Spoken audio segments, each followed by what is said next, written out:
Yes, yes.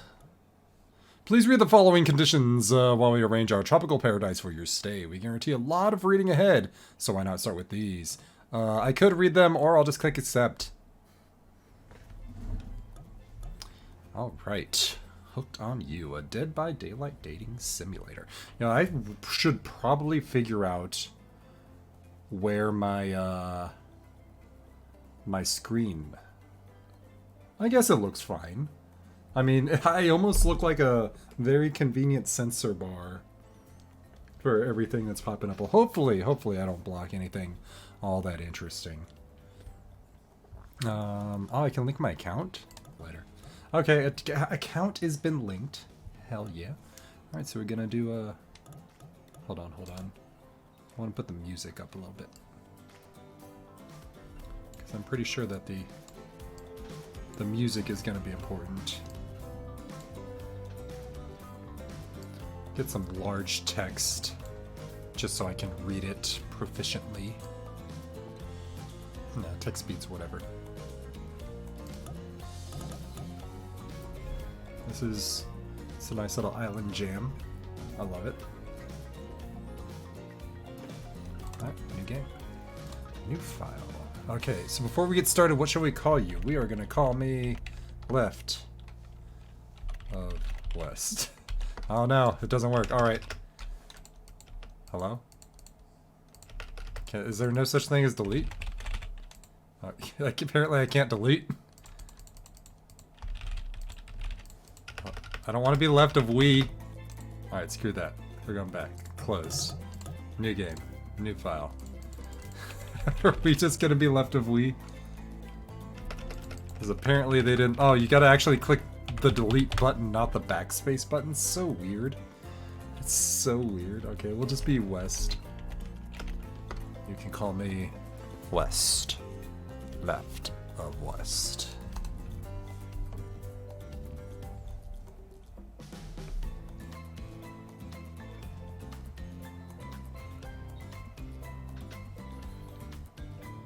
Get down to the island beats. Sketchy Snipes. What do you mean this game? It knows I'm coughing. It knows.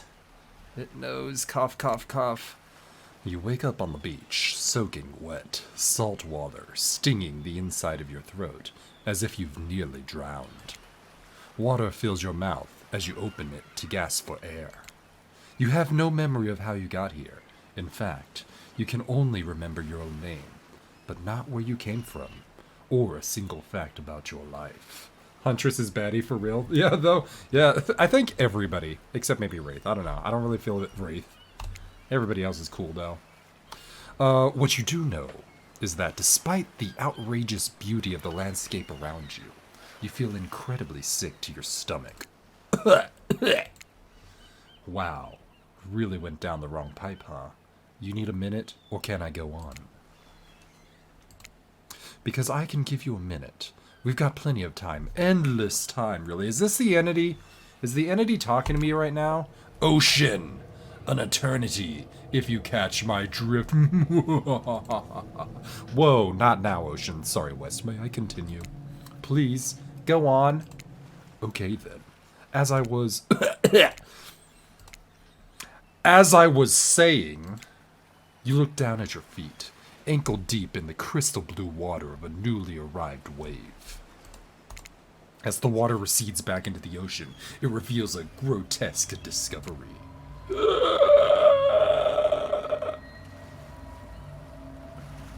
A decomposing face stares at you from beneath the sand. All you can do is vomit. A stream of dark bile, bugs, worms, and other ick. Yum, the entity is playing the narrator. That is so good. That is so good. Questions race through your mind. Where are you? How did you get here? Who is behind this incredibly charming and well-spoken voice in your head? However, answers don't come easy. Your mind is completely blank. What will you do? I kind of want to dig up the face. Yeah, let's dig up the face. You brush the sand away from the half-buried human head embedded in the ground before you. Gross. There is no body, just the head. As you pick it up, flakes of skin fall to the ground.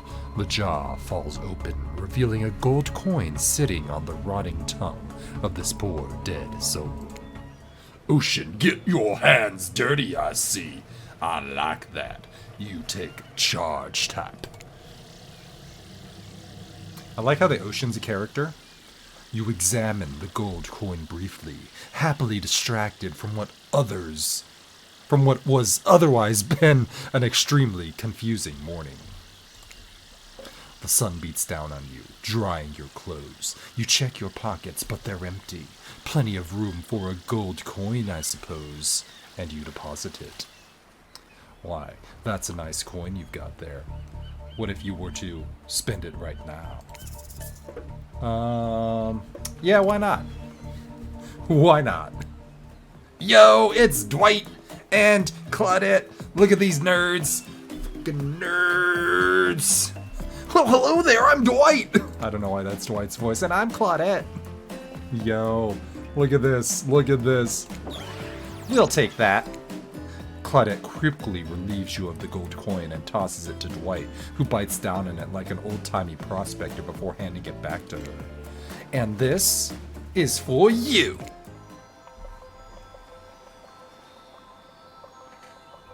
Claudette presents you with a tropical drink. Then you take a sip and find that it's incredible. Money well spent, in your estimation. But I gotta ask, could somebody maybe design the next one of these dating sims to be an all-inclusive? It really takes some fun out of the fantasy vacation to be watching your wallet the entire time. Thanks for them. So I can thank them for the delicious drink. Yo, Juice Pog, absolutely.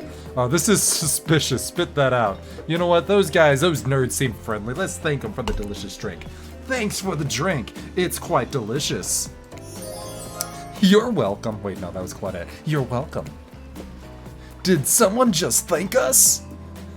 Go with it, Dwight. It's normal to be thanked for a good job. Trust me on this one. Your mind doesn't have a chance to linger any longer on your current situation, as you feel something soft bump into your foot. It's a volleyball! When you look down, you find a volleyball sitting in the sand next to you. As you stare down, frozen, a voice calls out behind you. It's the Huntress.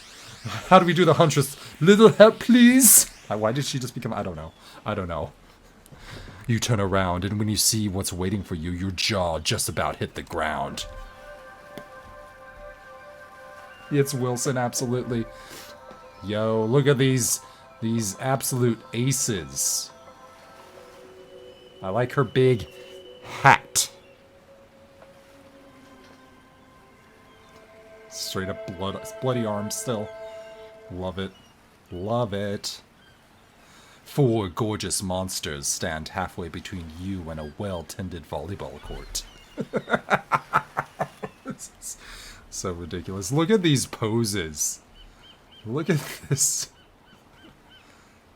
Damn.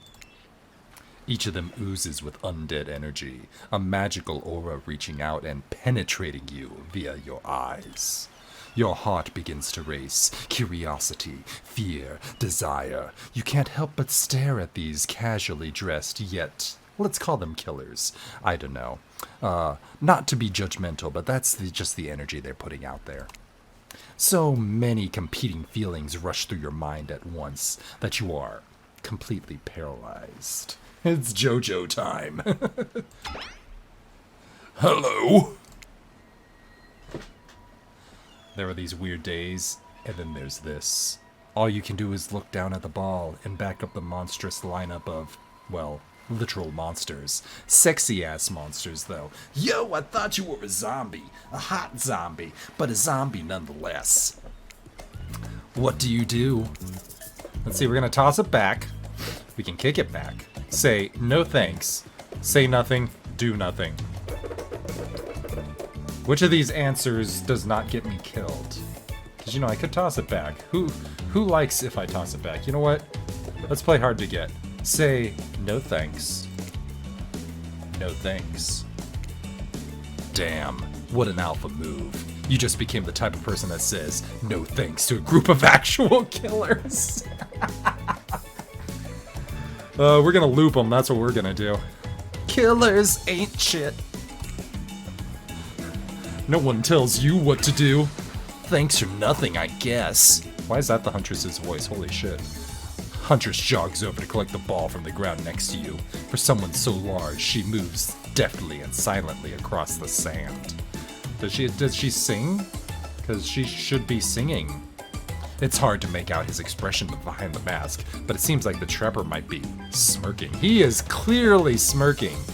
That big old grin. As you try to read the trapper's face, you realize that the two of you have been staring into each other's eyes for a really long time, even though everyone has headed back to the volleyball court. Yo, is the trapper flirting with me? Finally, you can't take the tension back, but you look down, breaking his gaze, and as you do, he turns to follow them. Alone, you look across the beach at these strange residents who casually bat a volleyball back and forth, happily ignoring your intrusion into their private beach. Should you be frightened, worried, excited? I'd refer to them as killers, not to give too much away. But, at the same time, damn, they are looking very appealing in their own way, and nobody so much as lifted a blood-soaked finger in your direction. Don't be scared, West. You are made for this, said the ocean. Well, geez, if the spooky ocean voice says not to be scared, I'm sure it's all gonna work out. With no good reason not to, you decide to head over and see what happens next. It seems like you've derailed the volleyball game just by showing up. You derailed the volleyball game just by showing up, nitwit. I guess you're also a nitwit. Look, it's best if you just go with what the trapper says when he says it. That's a policy I hold for pretty much anyone who always seems to have fresh blood on their hands. Hey, don't worry about it. It's all just a game. Existence, that is. Besides, you seem a lot more interesting than that silly game. What's your deal? What brings you here? You mean they're here to do more than distract from my total domination? That was Wraith. That sign means that he was more done with the game too. Yes, he was more done with the game too. Either that or he saw a butterfly or something. I don't know, the Wraith seems very aloof to me. Surely. Look, I don't care why this slack-jaw moron is here. I just want to know, can I kill him or not? You know you can't. At least, not yet. Yo, I kind of hope that there is a bad ending to this game where they just kill you. And I'm pretty sure there is. Oh yeah, not yet. Hey, West, you might want to, say something. Actually, never mind. There'll be plenty of time for that soon enough. Right now, this group has some questions for you. But be warned, answer quickly and answer well. This is a timed quiz, and it will be very important later? Holy shit. Very important. Or not that important in any way whatsoever. Probably that one. I can't remember. How attractive would you say you are? I am very attractive. I'd say I'm very attractive. Fuck yeah. What's with, that's what you think very attractive is compared to this?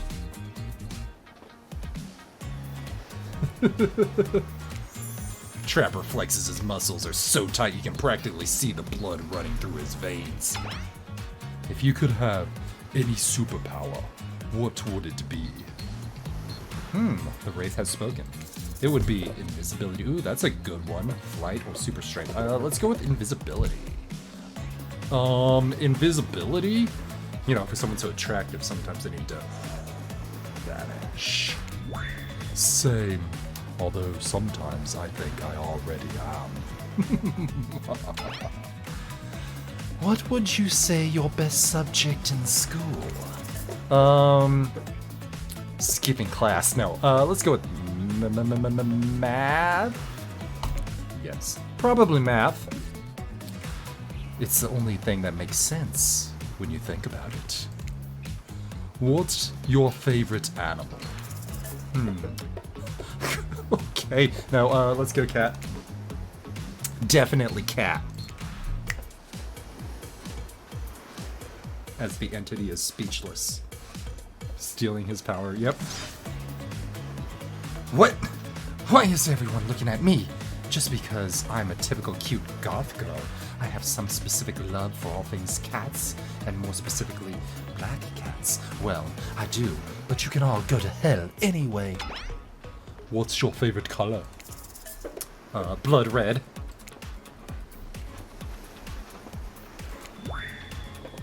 Some call it the color of love.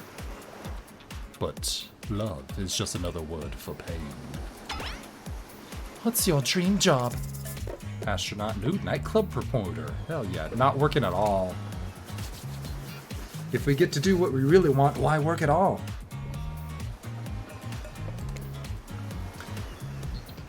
It takes a lot of courage to break free from society's expectations to climb the ladder. If she could spin in laziness into some kind of grand crusade, these damn millennials. What's the best flavor of ice cream? Vanilla. I like how horse flesh was an option. Vanilla? My favorite flavor is pain. Same. Same here. Mine is vanilla, swirled with pain. Ah, that's so good. I think mint chocolate chip or mint chip is the greatest flavor ever conceived, myself. But enough about ice cream, am I right? Hold on a second, this reminds me. I am right, always. It's a lesson you should learn before we go too much further. Do what I say if you want to survive. Pick mint chip. We're teaching lessons now, narrator. You rascal. Kill or be killed. It's the rule of this island, even for faceless voices. Facts. Entity. Yeah, right? Entity and me are homies right now.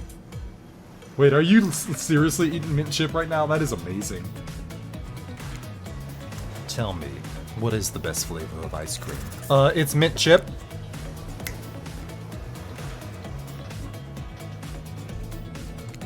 So obedient. I think you're gonna do just fine. Anywho, now that we know so much about you, I'm sure the group wants you to start getting to know them. I'm the trapper. I pretty much run things around here. I'm the smartest, I'm the richest, strongest person on the whole island. I don't like losers, but if you know what a loser is, say hello to Wraith. I'm the Wraith. I'm nothing like everyone else. I like nice people and loathe big dumb idiots. Yo, this guy seems cool. Hey, what's up? I'm Spirit. I don't like most things. I don't really hate most things either. It's not worth my time. But the things I do hate, I really hate. You know? Based on my personal observations, life is nothing but suffering, and society is a carefully calculated lie to keep everyone subservient to those in power. It's better to choose to just not take part. Jeez, it's like she was downright murdered by society. She hates it so much. Oh wait, I'm remembering Spirit's story now. That's almost exactly what happened. Hey, I'm Huntress. Don't let these bummers get you down. There's a lot of fun to be had on the island, along with lots of love. I like her haircut, actually. Like, you never actually really see the Huntress's haircut. Yes, lore. Absolutely. Yeah, there is, if you know what I mean. Wait, what are you talking about? Are we talking what I think you're talking? Grow up. Grow a body. Oh! Sick burn. I've explained this 1,000 times. I'm dead, but I'm not a literal ghost. I just create a trail of fog. I'm not made of it. Whatever, fog body. That's not nice. He's not nice. You love it. Only sometimes. Ew. Really? That's disgusting. That's why she likes it. Yo, is there a thing between the Huntress and the Trapper? Don't speak to me. I also hate it. I guess not. Stop speaking entirely, actually, said the spirit.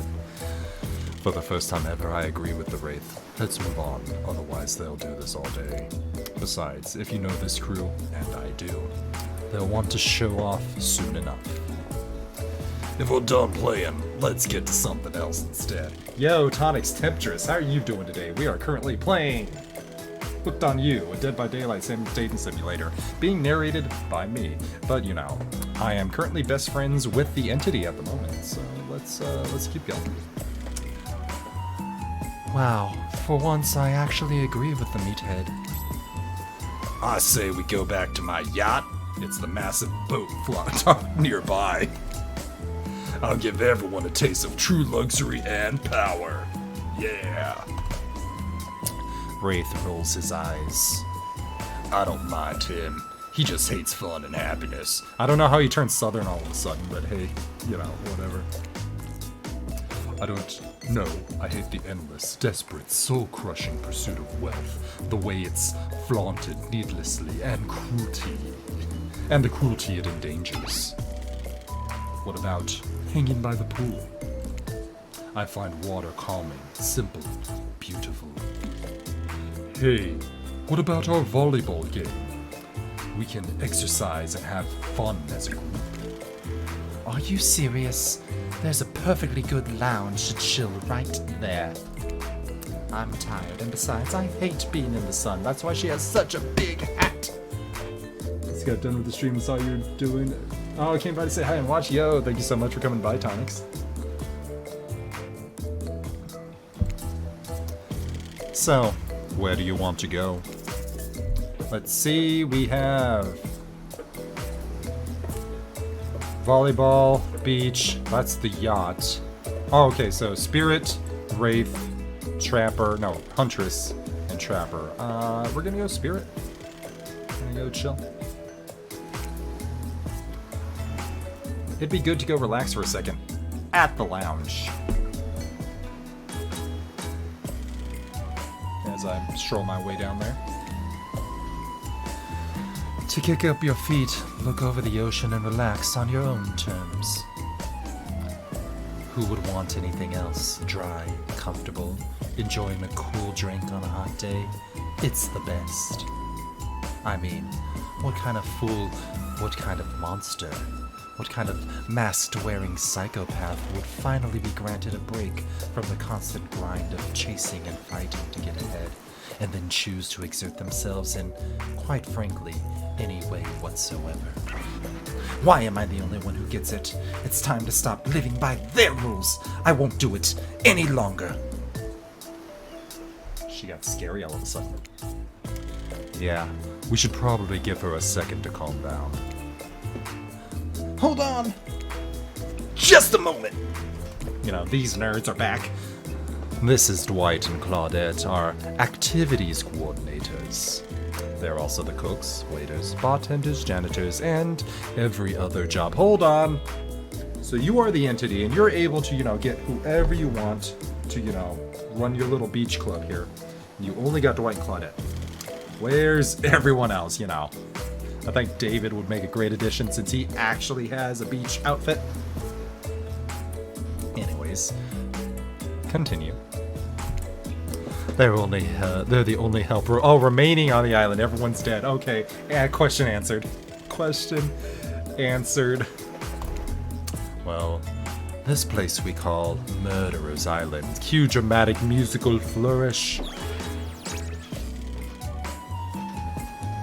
None of the others survived. All right. Question answered. Thank you so much. Ahem. Survived the interview process, I mean.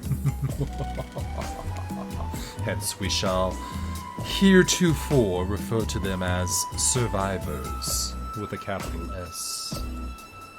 Imagine if Murder's Island was an upcoming map. Oh man, that would be so cool. That would be so cool. These two have worked here a long time, so very long I don't actually know how long it's been. Sorry. Anyway, I should probably let Dwight and Claudette do their mandated jobs. They sure look happy, but they're vibrating with nervous energy that has started to give me the creeps. Well, we'll escort the group to the venue of your choosing. However, in the future, we recommend waiting for us to present you with your options whenever possible. And don't just run off to various activities unsupervised. It could be dangerous. We don't have much autonomy around here. The least you can do is allow us to do our job. And most you can do is help us get off this island. Dwight! Yes, pardon me. Please follow us. Hey, narrator? Yes, is there something I can help you with? Those two, Dwight and Claudette, did they just start to mention something about wanting to escape? Is escape an option? Should I be trying to escape? Escape them? Oh, no, no, no, no, no. I think you're mistaken. It seemed like Dwight was asking for help to get off this island now. Oh, right, that, yes, that's true. He was. But he just meant that he wants to get to the other vacation island getaway a couple miles south of here. It has a much fancier accommodations than this island. It's one of those big corporate outfits, quite exclusive, where all the famous celebrities hang out, you know, like the Trickster. Very luxurious, doesn't quite have the charm that this island has, though, trust me, you wouldn't want to go there. With all that money comes a lot of restrictions. This is where you belong. Now, off you go, this time for an activity on this island. Your decisions matter. Mostly. When I agree with them, of course, you know, not like that other island. So, what'll it be? Back to the spirit. Finally, freedom from the preposterous premise that the four of us would be engaged in some sort of thrilling 2-on-2 volleyball match. Spirit looks at you from beneath her gigantic sun hat. She takes a conspiratorial tone. I don't know whose idea volleyball was in the first place, but I hate them. I tried to feign a sprained ankle, but everyone already knows that I'm technically afloat above the ground, so nobody believed me when I was putting any pressure on my joint in the first place. Then I tried to annoy everyone by not giving a crap, and when that didn't work, I tried whining, and then when that didn't work, I threatened to kill every single person on this island. But as it turns out, I'm not the first to lose those kind of threats around this island. First to toss those kind of threats around this island. You know, she just pulled a sword out. So, thanks, I guess, for getting it called off. Are we threatening each other again? Now it's Dwight who takes on a conspiratorial tone, his eyes shifting as he slips into a loud whisper. Please, just make it quick. Is what you'll be saying when you get behind the bar to make the drink of your dreams. Hilarious, right, Dwight? Yeah, right. So, what will we having? Alright, what are we having? Scotch Rock Sangria. Something fruity, but refreshing. Hold the coconut rum. A sangria, maybe. My pleasure. That sounds nice. We used to make drinks like that back home. Well, not we, exactly. I watched someone make a drink like that once. They looked happy. Now's your chance to be the one with the drink? What do you say? This is some sort of juice for a child. Are there children hiding about? No. This is for adults, the kind who like, you know, tropical fun. Oh, I see. Huntress really seems to perk up at the idea of kids being around the island, and is bummed to hear that there aren't any. But I'm quite glad that it's just grown-ups on this island, personally. Little ones should definitely not be exposed to this. Definitely not. If you're a little one, please leave 18 plus only. Not my cup of tea, but okay, sure. We can still use it for toast, yes. To new adventures. To new friends. To, clink? Did you just say clink? No. Since we fulfilled your request, it's time for you to return the favor. I should have known there was a catch. I swear, had I known that they'd pull this kind of faux enthusiastic community building crap, I'd have suggested we'd attempt to walk to the lowest point of the ocean before I ever set foot near this bar. You don't think it could be fun? A little fun? Never mind, I hate it. This sucks, but it could be fine, or whatever you say. Has anyone seen my hat? I've literally never seen him in a hat. If you must make small talk, I'm at least picking a topic before we end up being forced to do the same lame improv game that nerds learn in their non-sports after-school activities that I definitely never did because I'm no nerd. And he thinks a certain someone doth protest too much. Sitting here on this beautiful sunny afternoon, warm sand beneath the cool fog beneath my severed feet. The topic I choose is books, novels, comics, fiction or non. Reading is the only real escape from the inescapable horror of life. The escape into your own mind. A groan rose through the crowd. Not a lot of readers here, I'd imagine, based on that response. They were much more enthusiastic about drinking. This is true. This is true. More enthusiasm about drinking, especially when you're on vacation. I don't know. I guess some people do read books while on the beach. So we'll see. We'll see what happens. Considering the situation we're in, it seems an appropriate time to ask you. West, what's your desert island book? The one book you'd bring with you if you were, well, on an island like this. Oh, and it has to be classic horror for reasons that should be obvious. She means because this is an island of horror villains, and also those books are all in public domain. Oh, that's true. That's true. So stuff like Frankenstein, Dracula, all that cool stuff. Nothing too modern. Humanity has really gotten soft these past 100 years. So, what's your favorite? Frankenstein, easy. Easy. I didn't actually read it, but I've seen like 3 movie versions of Frankenstein. They've all been pretty good.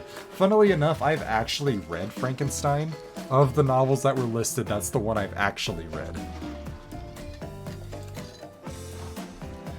You know, you can lie to make yourself look smarter. They're killers, not mind readers. Oh, that's a good one. Seeking knowledge about finding only death? Yeah, been there. I can't say my experiments have been successful, but, well, fingers crossed. And fire, don't even get me started. Experiments? Crap. Not again, I swear. Every excuse you give him, it's this talk about. Shut up. Did you just tell me to shut up? Sorry. Take it from me. This one likes to think he's a scientist, but he's actually the monster. Can't I be a bit of both? Like I said, I haven't actually read it, but that sounds smart enough that I'd be willing to believe the true meaning of the story. Enough about these old stories that belong to someone else. I think it's time to make up some new stories of our own. Before you know what's going on, Huntress is waving an empty vodka bottle in the air, a devilish twinkle in her half-mask-covered eye. I might suggest something a little naughty. Let's get into a circle and spin this bad boy. Yo! Who knew this guy was here? Great idea. I don't know. I think the Trickster just needs to be a yeah! Great idea! Trickster? Isn't this a little late to introduce a new character? I thought I was the one who gets to make the rules, so I'm not sure. Who am I asking? It's the guy. I mean, of all the killers that they could have put in here, Trickster was, the one that really should be here. But I guess they wanted to go with some of the more iconic ones. I don't know. Trickster's kind of iconic. Anyways, I'm not sure who I'm asking. But I wasn't ready for this. Well, hello. And who is this new fan in the waiting? Beat it, hack! I don't know. What's the harm in inviting one more person to join the circle of our game? Oh, I can't say. I was just saying it's a great idea, while also teasing the secret Trickster ending. Holy shit, there's a Trickster ending. Yeah, Ghostface in the back just hiding. I love it. While teasing the secret Trickster ending. That's amazing. I've got much better things to do than hang out here. I'm famous! Toodaloo! The rules are simple. You spin, then you swap spit. That's it. Okay, Dwight. But let's be clear, this ain't a peep show. We're here to have a good time, but in a classy way. All makeouts will happen out of view of the public eye. Real romance-like. Yo. Yes, romance is the goal, so we'll all be waiting here in complete silence, trying to listen and use our imaginations while you make out on the other side of the bar, but not watching. Like adults. Romantic. Well-adjusted adults. Yes, you're up! You grip the bottle in your hand. You put your fate in the hands of the empty bottle gods. Minigames consist of 2 parts. A top pointer which rotates in a clockwise direction. On the bottom is the target you're going to be pointing at. Here's the upcoming special minigame. Perfect for the less coordinated because there's no winning or losing. Well, not technically. Wherever the pointer stops, that's your result. I suppose if it doesn't stop where you want it to, it's a bit like losing, but no one has to know if you don't tell them, right? You ready to play? Or would you like me to repeat that? You know what? I'm ready. Let's do it. Only according to the Trickster. Absolutely. Absolutely. Alright, cool. Ready? Let's go. Alright, and away we go. Spin the bottle and see who you're gonna smooch. Oh, I can hit stop. Oh, you got the Wraith. You two are meant to be. Psych. You actually have to spin multiple times to get the real result. First to get to 3 times is your true match. And that's how you play hardcore spin the bottle here on the island. Now, get your spin on.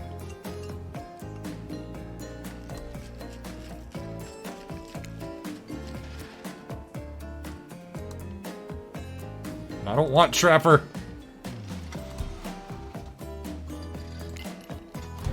Oh, got Trapper. Got Trapper. What you playing here? We are playing Hooked on You, a Dead by Daylight dating sim. You got the Trapper. Trapper is your true match. Disgusting. Ooh. Just this morning, you were waking up on a strange beach surrounded by strangers with murderous intent. Now you're looking across a beach towel at a Trapper. Lust in his eyes, sweat glistening on his skin. Your heart races, you can feel your pulse pounding in your ears. Trapper takes you by the hand and you sit face to face at a private section of the bar. He begins to reach for you, putting his hands on your shoulder. You're sweating, but not in the sexy way he is. You're sweating in the gross way, like you'd sweat in an interview for a job you're not even remotely qualified for. You don't know what to do.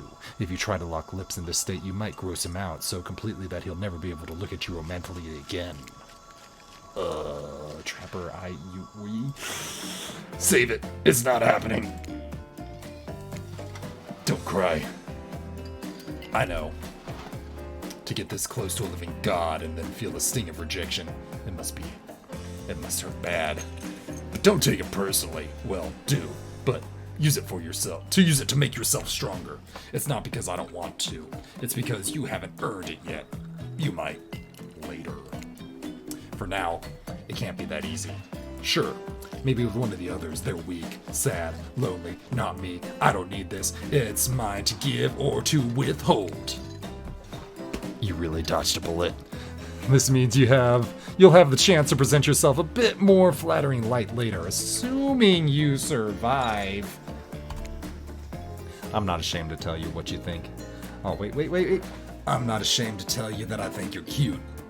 But I would like to make out with you so hard your heart would cave in if I wanted to, and I do, but I still won't. Tell anyone I told you this and you die. They die, and then I have to, and then I'll have you all revived and kill you again. And if anyone asks, I was the best you ever had, which I might just be. Another time. I had to break up this passionate moment that we only assume was passionate because we'd never spy on you constantly while you stay on the island. But dinner is being served right away, and we must insist that you join us. We wouldn't want anyone dying of starvation. Then there are so many more interesting things to die from. There are so many more interesting things to die from, is what you say.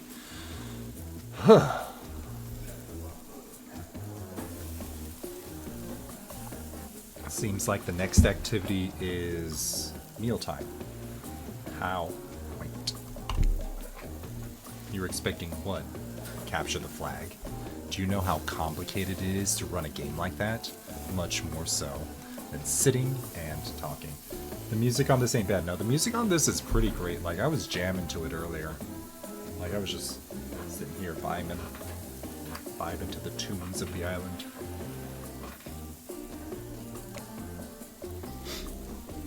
You arrive at the cookout area to find an assortment of picnic tables scattered around. You are so confused. How are you confused, Phasma? This is literally a Dead by Daylight dating simulator. What were you expecting? Some kind of grand hall with a huge banquet table? This ain't some prestigious fantasy epic like you'd find on cable. Dwight and Claudette usher you to your seat, but there is very limited seating directly around you. And, oh great, terrific, it seems that everyone wants to sit next to you. Even better is that they don't want to sit next to certain other people. To start, no one wants to sit next to Trapper. Meanwhile, he refuses to sit next to Wraith or Trickster. Oh yeah, Trickster is here. Surprised? Well, they don't call him Expected Stir. Holy shit. That's good. That's good.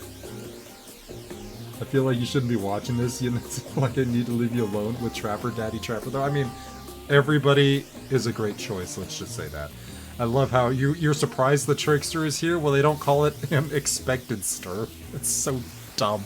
I'm sorry. Even I get nervous around crowds of killers, and my whole shtick gets me a little flustered. Hey, you looking good, West. Real good. I don't know why that's the Trickster's voice, but we're giving it to him. And literally can't let Huntress and Trapper sit together. Okay, and we literally can't let Huntress and Trapper sit together. So Trapper will literally only sit next to me and Spirit? No, seriously, their arms are too big. They can't fit at the table if they sit side by side. They are so swole. Look at this. We can't even fit everyone on the screen at the same time. You probably think that this was an error, but it's not. It's completely intentional. Let that be a lesson to you. Every error you think you see is a choice. Got that? Okay, Dwight and Claudette are directing traffic. You sit on one side. The rest of them will sit opposite you.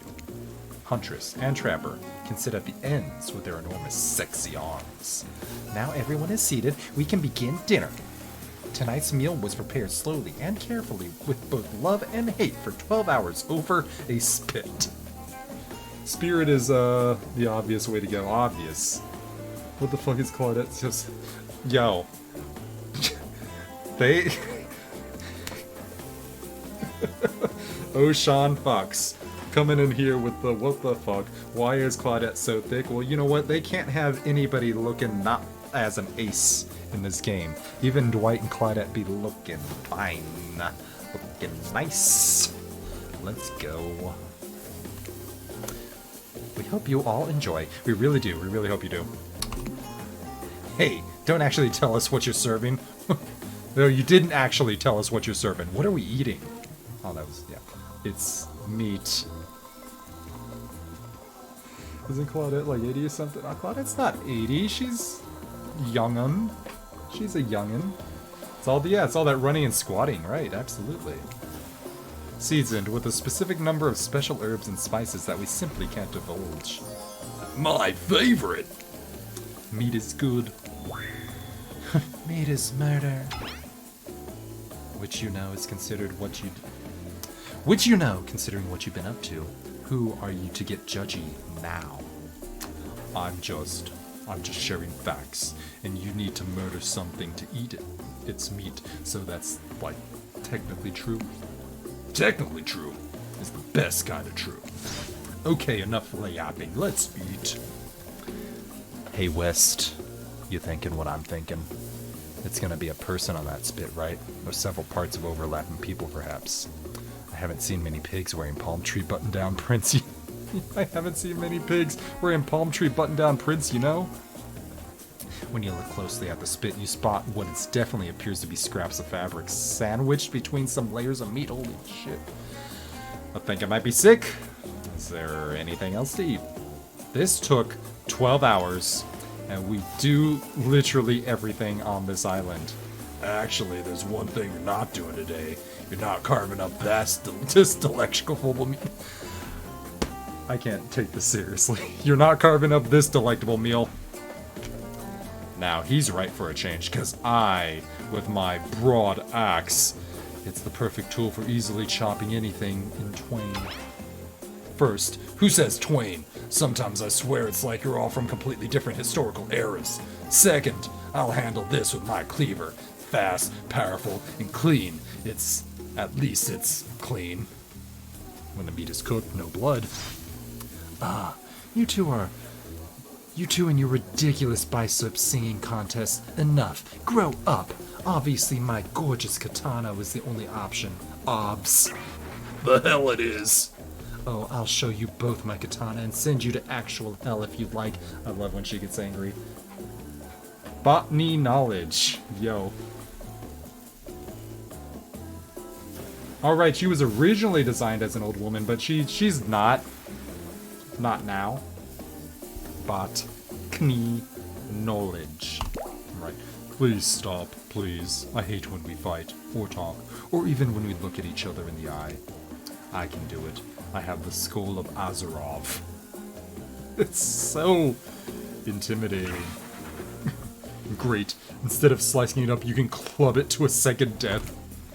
Hey, West. I know this isn't what you want to eat, but hurry up and volunteer to carve up Felix! Oh no! Oh no! Hurry up and volunteer to carve up Felix. I mean dinner. Otherwise, this is gonna go on for hours, no hyperbole. They once argued over who had the most effective weapons for straight 72 hours. No. And it doesn't matter which one does it. When they're done, they'll take even longer cleaning their weapon. Because in the game, they always clean their weapon after they carve something. All while explaining the value of maintaining your tools. Despite being a bunch of cold-blooded killers, for some reason they're always terrified of tetanus. This is true. Every time they smack you with their weapon, they're like, nope, gotta clean the blade. Hey, why don't you just let me carve up dinner? Splendid idea. We'd hate for it to get cold. I hate when it gets cold. Here's a machete, freshly sharpened. Alright, minigame. Consists of 2 parts. Top spinner, it rotates clockwise in a direction. On the bottom is the target you're going to be pointing at. Sometimes the target becomes visible, sometimes it stays hidden until the pointer arrives. Oh, so is this like... Is this a skill check? Are we doing skill checks here? Okay, ready to play? Yeah, no, I'm ready. Ready, and here we go. Slice. It's a skill check. It is a skill check. I failed the skill check. Alright, that hit, right? Perfect. Cool. No.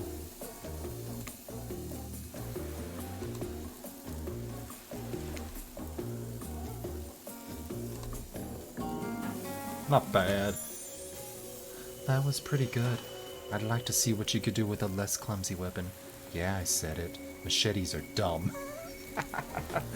Dinner is finally served, for real. The sounds, especially coming from the mask killers while they eat, which involves lifting their mask and shoving food up behind them, are nasty. Spirit, meanwhile, doesn't even eat. She's the only one who seems to be really embracing being dead. They're all dead, right? This is obviously hell, I mean. Come on. We're still trying to be mysterious here. You think mystery comes easy? Claudette and Dwight are the only ones who've been working their asses off to make this night perfect. Well, at least they're lifting their masks. This is only 99% as disgusting as it could be if they just tried to smash stuff through there. Spirit, why aren't you hungry? The two best things about being dead are not having to eat. That's only one. Think about it, West. Number 2 is no number 2. One less thing you have to think about in the afterlife. Yes, absolutely. Even if I wanted to eat, I'd have no idea what would actually follow. You might haven't noticed, but I'm mostly just a bunch of dismembered body parts floating in a spectral form. Do you see how this deep cut in my abdomen is? I don't think my digestive tract connects anymore. Between the food and the behavior of the group, this might be the worst meal in history. But even worse is they're staring at you, not eating. They don't like that. I think they want an explanation why. What do you want to tell them? This is gross. Oh, look at that seagull. I'm sorry. Nope, this is gross. Everything about this dinner is an abomination. From what was almost certainly Felix, aka human meat, to the lack of manners, to the talk of dismembered parts and these noises. Everything is so vile that I might throw up. Even Spirit is talking about number 2s. I thought she was the classy one. Oh, well then. I didn't realize our eating habits grossed you out. Don't be so judgmental. Sheesh. If I could feel shame or sadness, I might be experiencing both right now. But what I can feel is rage, and I am furious you just ruined the meal. I have a whole leg to eat. Even though you're in the hot seat now, you're not nearly as panicked as you probably should be. That's almost certainly the lack of calories catching up to you, and you feel your whole body begin to shut itself down. Oh hey, it's me again, your friend, mentor, and guide, narrator to the narrator, the ocean. Ooh. Not sure how I feel about the characterization, but I'll allow it.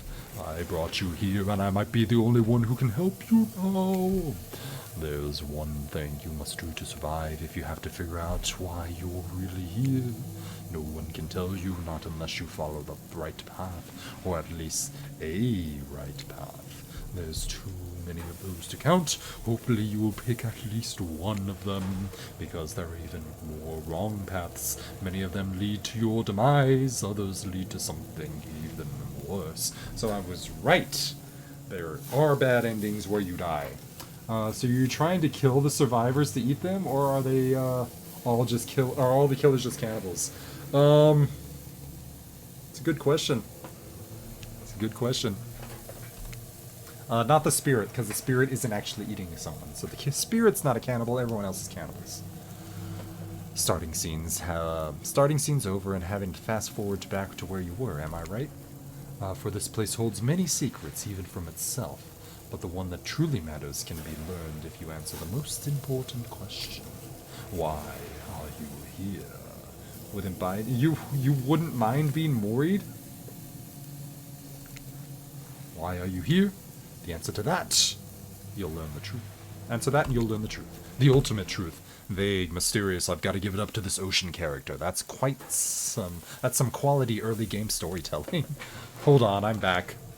One more piece of advice. You've made many choices by now. Some of them I liked, some of them I did not. It is in your best interest to make more choices that I like, for the choice might be yours to make, but they're mine to reward.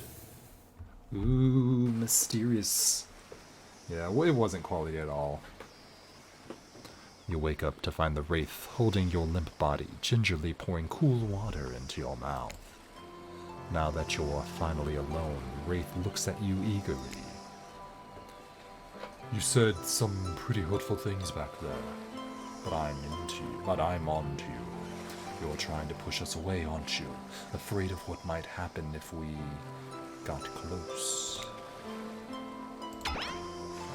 Did you really mean what you said? Swear it. I swear it. Wraith nods, and the nod of someone who just realized that West is a liar. He's disappointed in you. I'm disappointed in you. You know deep down that you're disappointed in you. Also, more than usual. Oh boy. Looks like he's about to monologue. Now you've done it. How do I say this? It's just, honestly, it's important to me. I've been burned too many times. Something about the word burn makes Wraith look away, far away, his eyes brimming with tears, and yet it's the same. Dead. I understand. Wraith looks back at you with those sad eyes, wanting so badly to believe you. He looks down at the ground. I have something very important to tell you.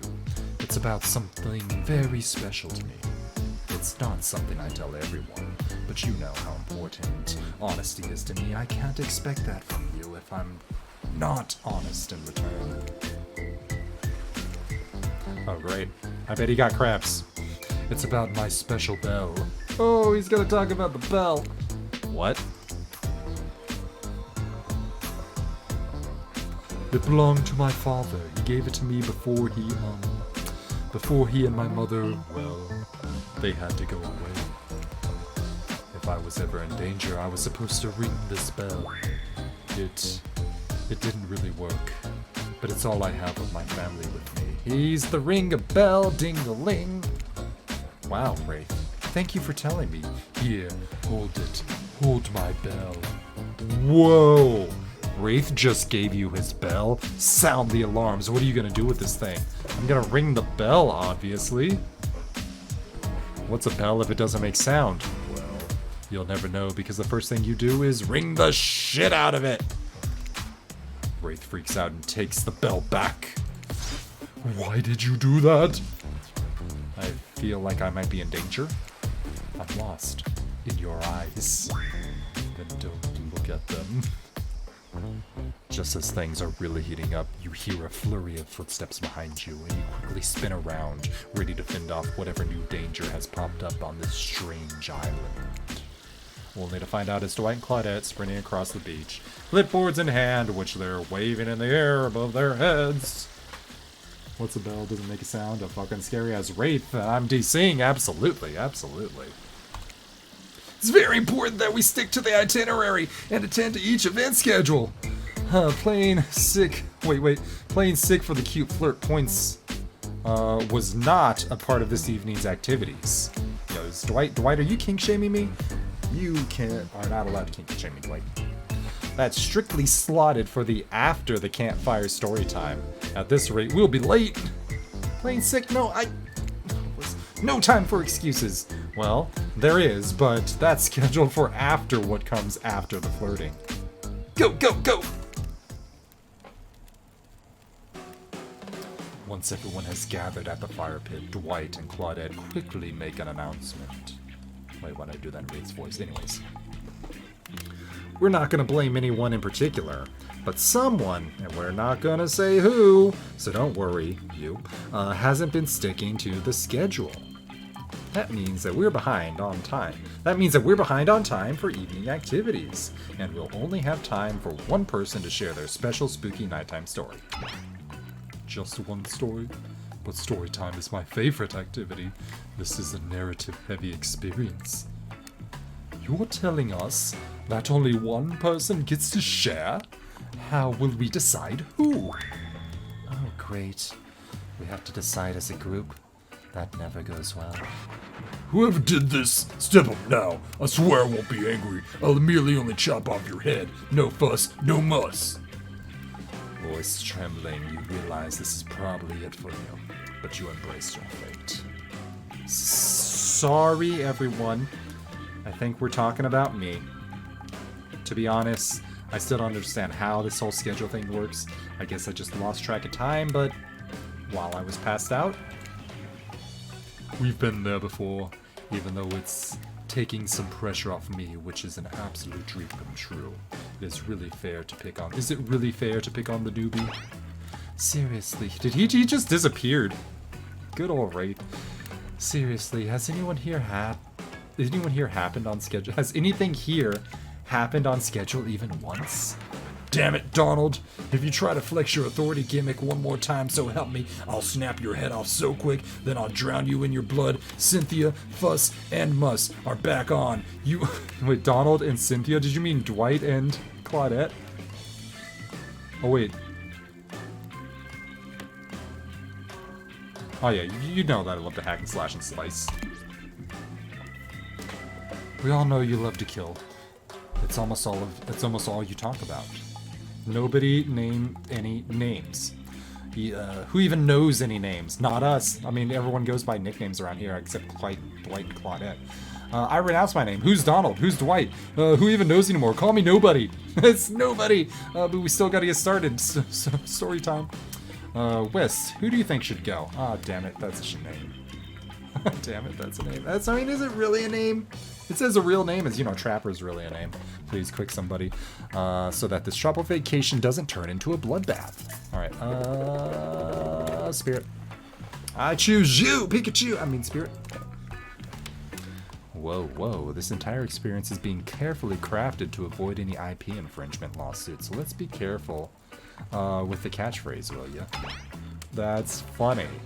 Because, you didn't want to get the Pokemon infringement there. Really? You want to hear from me? Spirit huffs and dramatically rolls her eyes as she gets to her feet in front of the campfire.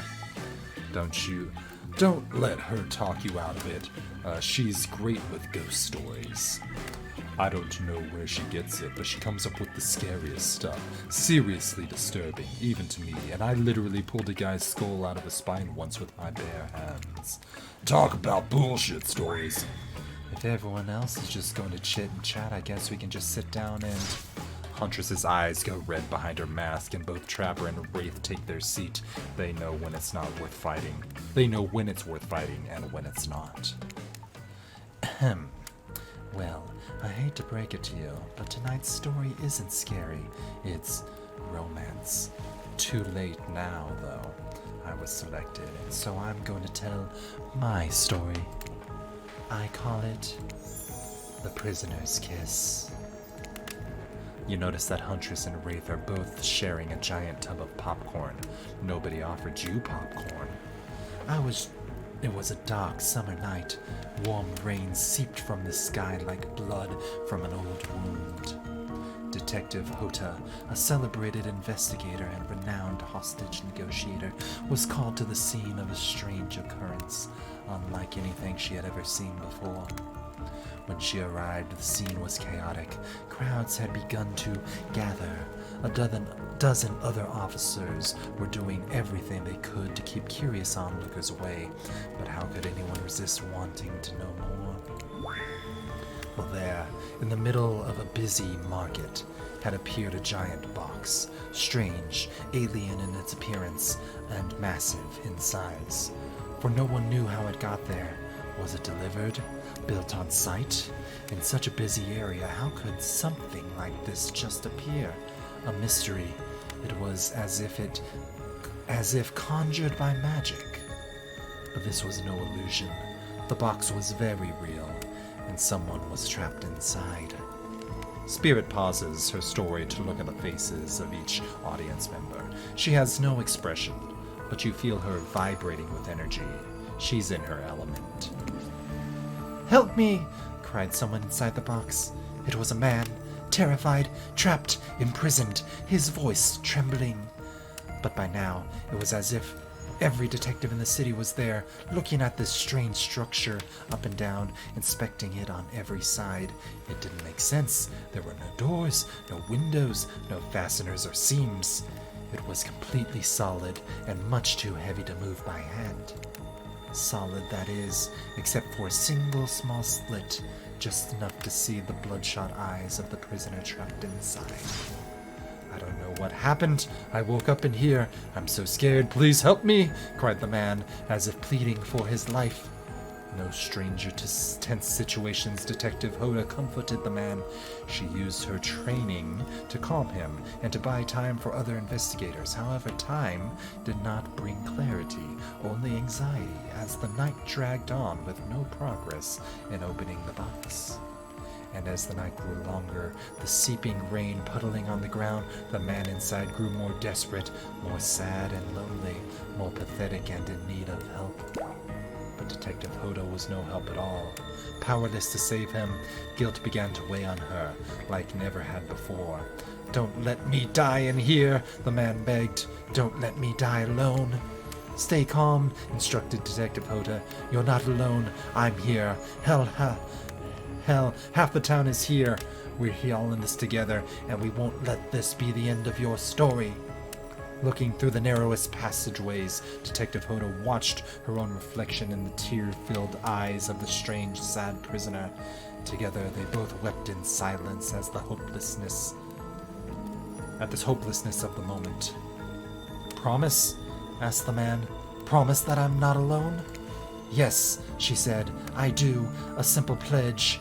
She felt in an instant connection like she had never felt before, not to her family, not to her friends, not to any of the other hostages she had worked so hard to free before. And so, when the man's eyes closed and backed away, it didn't scare Detective Hoda, for she knew he would return. And he did, pressing his lips to the narrow slit of this horrible puzzle box, repeating his question again, stream flowing from his mouth as he asked, Promise that I'm not alone?"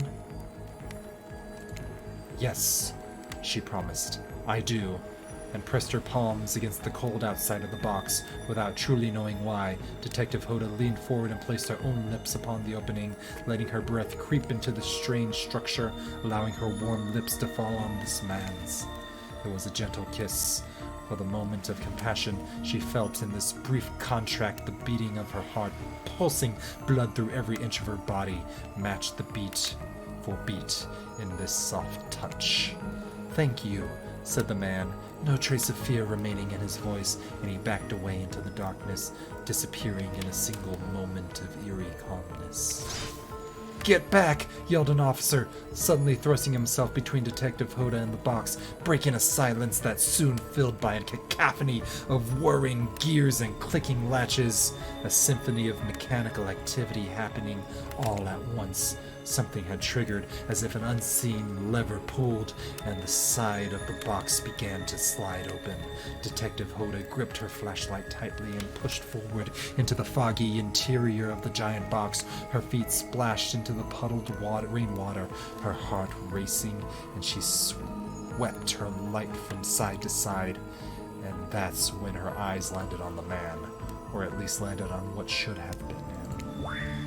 There, in the corner of the box, was a pile of pieces, like parts of a doll, almost pulled apart.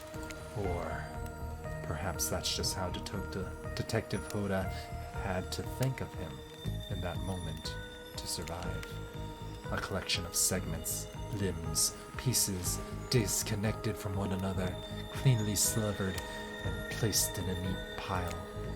And atop of that pile a head, cold, pale, eyes open, lips an icy blue. Spirit stares at the fire, her own expression lifeless, her lips blue. Tears fall from her chin and soak into the sand at her feet. You're blown away by her story, and it's safe to say you're not alone. Everyone else is looking into the fire or up at the sky anywhere but at Spirit. It was you who chose her. You who initiated this harrowing tale. So sad, so creepy, so sensual. She really went to great detail when it came to describing that kiss. Too much detail, and now no one is sure how to act. Dwight and Claudette are staring daggers at you. You have to do something. This game was supposed to be a lighthearted romp. Please, I said do something! Say nothing. Hug her. Cool story. Stand up. You know what? We're gonna hug. Hug the spirit. Do it. Oh, I am out of focus. I am out of focus. Hold on one sec. Hold on, we're just gonna turn off the cam. There we go. And we should reconnect focus. Cool, cool. Yeah, that is a good way to get stabbed by a bunch of glass. Alright, I think we're good. You stand, and without saying anything, approach Spirit, reaching your arms around her for a hug. Her robe, hovering in the air, begins to wrap itself around you and squeeze you into her. It's like kind of being hugged back, but you're also like kind of being tied up. It's certainly not what you expected. She's also got, glass sticking out of her body. Instinctually, you pull yourself away, but it's kind of awkward. But it's an awkward moment, and you nearly fall over into the fire. Spirit says nothing and floats away without so much as a goodbye. You, meanwhile, realize everyone has just watched this truly strange interaction from the corners of their eyes. On that note, everyone decides that it's time to take a break and split up for a little bit so that they can all have a moment alone before bed. Everyone leaves, and you're alone by the fire. The only thing you hear is the ocean slowly lapping against the shore. This is nice. A true moment of peace and tranquility that lasts for all of 7 seconds because Trickster shows up. And he's blaring his latest song. Hey, baby! You look lonely. Mind if I join you? He doesn't wait for an answer. I've been hearing from these guppies all day, but I want you to know something. From a big fish like me, something special those in charge of this island don't want you to hear. I'm the ultimate catch on this island. The only lobster in the ocean of sardines. No one can give you what I can. You just have to find me. Come find me, baby. Trickster leaves. You're a bit confused about what to make of his cryptic clues, but you aren't going to get any time to yourself to think about them just yet. Spirit approaches you. I was watching you while I told my story. I could tell that I was having an effect on you. Ooh. The fog that follows around me, I could feel you breathing heavily, taking me in. You and I are both absolutely flabbergasted at this piece of information. Legit. You learn something new every day, even when you're narrator. It's okay, Entity, we know you're the narrator, you don't have to hide it. My first thought about what he can give you is crabs, absolutely. Trickster is what we call a fuckboy. You're doing it again right now. You need to calm down. You should come to the hot tub with me. Ooh.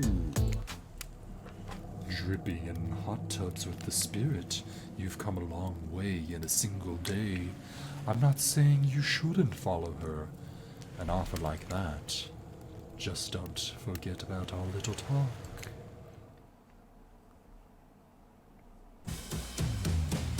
You and your storyteller friends slip into the water. It's just the right temperature for an evening dip. Plus, if some jealous shark comes along and manages to jump from the ocean into the pool, you're also pretty sure your killer companion could handle it. Monica's hot tub. I just want to be totally clear, even though that story bore some similarities to my life, it was not about me in any way, shape, or form. Not symbolically, not metaphorically, and not any otherically? Okay. I believe you, completely. Sure, you were cut to pieces in your life, and so was the person in the story. Perfectly normal coincidence. Sure. You're on this island trapped, one might say, in a most amazing, puzzling place. Also a completely regular coincidence. And sure, his lips are blue, your lips are blue. Really? You call this blue? Yeah, that's more of a, I don't know, indigo? Searching for an answer, hoping to find revenge. Okay, so the similarities stop there, I guess. Coincidence. Sorry, the coincidences. Get this through your head, whoever you are. Samurai blood runs through my veins. Oh well, maybe it has coagulated by now. No need to sweat the details. Regardless, I'm a descendant of noble warriors. Thousands of years of training with bladed weapons preceded my entrance into this world. Do you know how many swords that is? A lot. You've got to figure that with that many sharp edges, a person is bound to get disconnected from a body part here and there. The truth is, and I wouldn't typically share this, so don't go blabbing about it. I dreamt a story like watching a movie in my sleep when I was just a little girl, years before my father sunk his blade into my skin. I've never been able to shake it. That's a very adult story for a child to dream. Do you believe me? Yes. I know we just met. Yes, I do. I do believe you. The way you told that story, it's clearly came from someplace deep. Fool! Who taught you of trust a stranger? You're gonna get hurt if you don't learn to take better care of yourself. Now you've got me wondering, do I believe you if you believe her or not? And if I know everything, because, trust me, I do know everything. Don't I already know the answer to my own question about if I believe your answer to Spirit's question? Whoa. Grandpa has a good chance if you break her heart, he'll replace it. Yeah, he'll replace it with mine, absolutely. Ocean air got me tripping. Sorry. I didn't mean to get distracted. I didn't mean to distract us both. What's important is that a certain corpsey cutie floating in a cloud of magical mist might still be waiting for you to say the right thing and free her from this puzzle box. If you believe that she is, damn it, got me going again.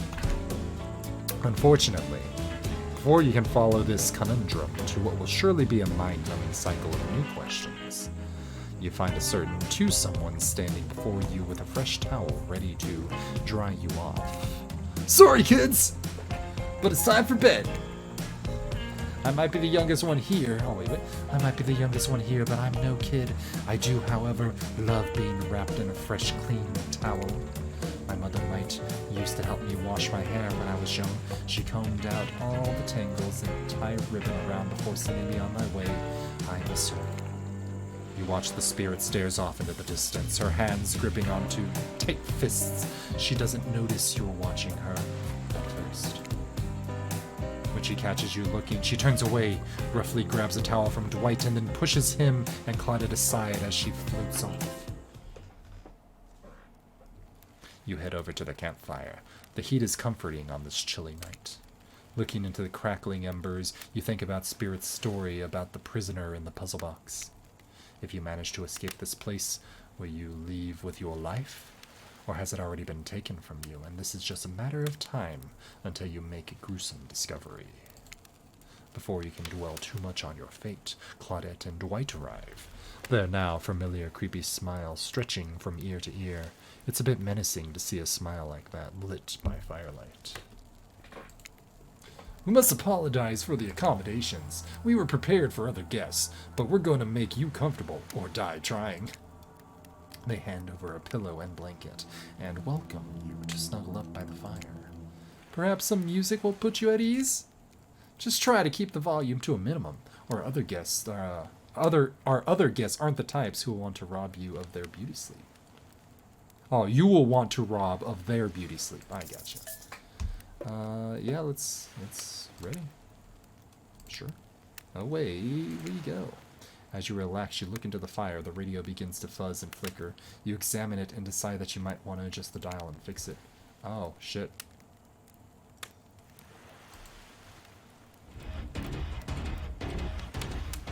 Let's see what's on this station. This is like some Trickster mixtape shit. Nope, that seems pretty intense. Let's turn that off. No matter how many things you listen to, you still can't sleep. You decide to take you decide to ask one of the killers to spend a little more time with you until you're sleepier. Who would you like to summon by your side to lay by the fire? Spirit. Since we're going down this path. Spirit, are you around? I was wondering if I could get a little company. Spirit tells you her secret for falling asleep when she's feeling restless. I like to listen to the flute music, dab on some essential oils, and steam my pores. Really? What? Even the dead like to relax. I don't really have any of those things around. It's the comb. Spirit reaches out and presents you a unique item. It's a small comb carved from bamboo. This is so sad. I guess you could hold on to this. It was a gift from my mother. I will want it back, though. And if you lose it, well, you'll get your revenge on me? If it's the last thing I do. You finally start to feel sleepy, except maybe this isn't really a sleepy feeling. Maybe you're paralyzed. You try to keep your eyes open, but you can't. Darkness overtakes you. The dark voice from earlier speaks to you again. It shouldn't still be as spooky by now. You've had a whole day of strange voices in your head, but this one is still undeniably odd. The human body is made up of 60% water. Did you know that? Of course you did. Everyone knows that. Even Amnesiac video game protagonists. Oh, right. That's me. I'm the amnesiac video game protagonist. Well, guess what? Drink as much as you like. You'll never get to 100, do you hear me? Don't think I don't see what you're up to. You awake suddenly and see someone looming over you. Huntress is riffling through your pockets. Oh, you're awake. I wasn't stealing from you. Merely trying to get to know you better by seeing what sort of trinkets you keep close. I saw your spirit right before bedtime. Look, I'm not saying I don't trust them, but well, yes, I am saying that. I don't trust anyone I don't already have tied up. So, I was making sure they didn't do anything fishy. She's about 5 stories in a window from the last thing she'll do. And I was making sure you're not a soldier. Soldiers killed my father, you know. While I've got you, you should really consider spending some time with me. I'm not scary. You're not? No, not at all. I'm just a lost girl on a big island, and I've been watching you since you got here, you know. Not in a creepy way. Huntress pauses for a long moment. All right. In a charmingly creepy way, I've noticed how fun-loving you seem. You spend some time with me tomorrow. Maybe I'll take you to a special place I found. It's all mine. None of the other killers have been able to find me there. It's quiet and isolated. Maybe I'll even show you how to make beef stroganoff. Yep, jealous much, absolutely. That's all sounding very enticing. I'll let you get back to bed. It's been a long day. Shh. Huntress places a gigantic hand on your forehead, and your eyes flutter closed. Finally, alone. For real this time, maybe. You drift off to sleep again. Hopefully you're not poisoned.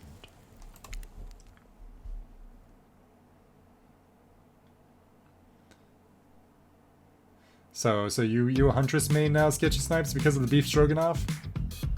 I mean, you know, I could get down with it. Wait a second. Where are we? This isn't... Oh, jeez, it is. It's one of those reality show confessional rooms. It's all these contestants talk directly into the camera. Can you blame me for not getting along well with others? I mean, I haven't had a real conversation with anyone since I was a child. I I take that fact that I haven't slaughtered the newcomer for their meat yet as a win. They look pretty tasty though, so who knows, it'll happen tomorrow. Hey Dwight, do we have tarragon on the island? If I'm being honest, I want to kill just about every person I meet within a minute of meeting them. Even the few people I can tolerate, I want to see suffer for a long time before I kill them. This person, for some reason I could take them. I would like them to continue living. For now. One false step and ha-ha! Well, you know, everyone calls me Trapper for a reason. They better call me Trapper. I swear, if I watch this later and you list me as Evan, I'm gonna kill The Chiron guy? Sure. Yes, today was fun. I don't really get ahead of myself or really invest in something that might hurt me, so I don't know. Maybe we'll just see how it goes, or maybe they'll realize I'm not one of them. They seem pretty smart, so it's probably what'll happen. I gotta learn to go easy on myself. Who could love me if I can't love myself? I know that everyone thinks that me is beautiful, cold-blooded monster. I can't help it. Circulation just isn't my thing. I don't choose to be cold. This cute hat and robe, okay? Those are a choice, sure. If someone were to come around and capture my heart, at least that beats being stabbed in it. Besides, if I'm gonna get bloody revenge on a society that had used me and threw me away, maybe it wouldn't hurt to have a little help. Achievement unlocked. Still alive. Still alive. Still alive. Still alive. You open your eyes, the sun is shining. There's not a cloud in the sky, and you feel great. Totally well rested. You're not even suspicious of the fact that you fell asleep by the campfire, but woke up several yards down the beach. Wait, are you on vacation? Was yesterday nothing more than a strange dream? No, not a dream. You really are here for another day. Why? I have no idea. You're obviously a weirdo. Speaking of weirdos, I see the rest of the gang is hanging out by the beach. This is definitely not a dream. I wouldn't rule out a nightmare just yet, though. At least they make for a sexy bunch, no? And talk about sexy, here comes Trickster carrying coffee. Morning, beautiful people. I thought you might like a nice cup of joe to start this incredible day off right. Yeah. This is certainly not poisoned. Trickster seems suspiciously cheerful. I'm sure there's nothing nefarious behind this joyful demeanor, though. Everyone knows musicians are morning people. Also, I want to wish you luck. Today is an important one. My only regret is that I won't be a bigger part of it. Budgeting issues. Also, I'm just swamped with engagements, especially on the other island. Wait, there is an other island? Trickster winks at you. If you want to ask him how to reach the other island, now is the time. Never mind, he left. Well, at least he brought me a cup of... No, wait, don't drink that! What the hell was that? They don't call him Trickster because he's good on a skateboard. And he definitely didn't get the name because he brings people drinks so they can have a good morning. That was almost certainly not coffee, and I don't want anyone casually poisoning, imprisoning, and torturing you. Yet. This is supposed to be a tropical paradise, the type of place you give a 5 out of 5, a 10 out of 10, 2 thumbs up review to, and not an eternal prison of pain. And please make sure to leave a review, it really helps with the algorithms. Just trust me, I'm looking out for you, so we can please move on. Hey, wait a second. How did a possibly omniscient, possibly unreliable narrator physically just knock that coffee out of your hand? This is not Parliament, and the floor does not recognize the ocean to speak out of turn at this moment. I need no recognition, for I am the ocean. I dominate the land and submerge those who defy me, and become their watery grave. Actually, speaking of graves, I would like to say something of grave importance. Fine, go ahead. Even if this place is an eternal prison of pain, I am not saying it is. Even a place of extreme horror can still receive 5 out of 5, 10 out of 10, 2 thumbs up reviews. If it was crafted with love and or what's the type of thing you're into. You know, the ocean is right. A lot of hard work goes into a place like this. You should really judge it on the artist's intent, and whatever possible, start from the mindset of giving them the benefit of the doubt. Constructing these elaborate simulations, I mean vacations, is not easy to do. Sometimes there's some small bugs or inconsistencies, but there's just this nature of the process. Perfection is overrated. The universe is filled with mysteries. We ought to celebrate those who venture to bare their souls as part of a creative process, with this ultimate intent of making things for our enjoyment, not to be overly critical of it. I really like how this whole part is the narrator saying, hey, we made this thing. Enjoy it or don't. But, like, don't shit on us for making this thing. Which is kind of funny how it's a metaphor for this game. You know, that seemingly was bonkers in idea, but is actually pretty good. I like how meta this is getting. Meanwhile, music. I'm gonna have to get the soundtrack. Just use it as background music. This is great. Are you two trying to sell me on this place or actually being good? You don't have to say it like that, especially after I saved you from that poorly made cup of coffee. Sorry, we should have been here 5 minutes ago. They always do this on the second morning. Sad, really. Even if they do make some great points. Oh, sure. They make great points. I agree. Can we please move on? Yes, of course. Apologies, West.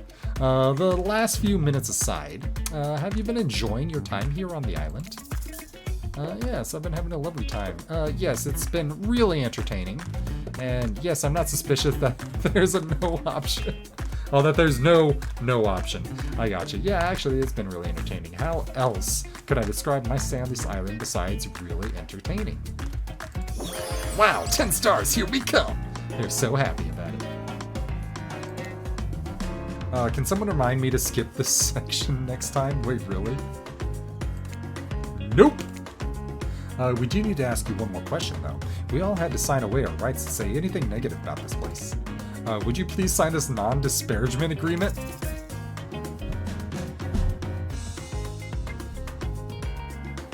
As I look into the imaginary camera and then look into the real camera. Sure. Yes, I would hereby agree to participate in a verbal contract stating that I, West, will never say anything negative about my stay on this island. Perfect. Delightful. Excellent. Yes. Hey, Wes, it's totally cool to have constructive feedback.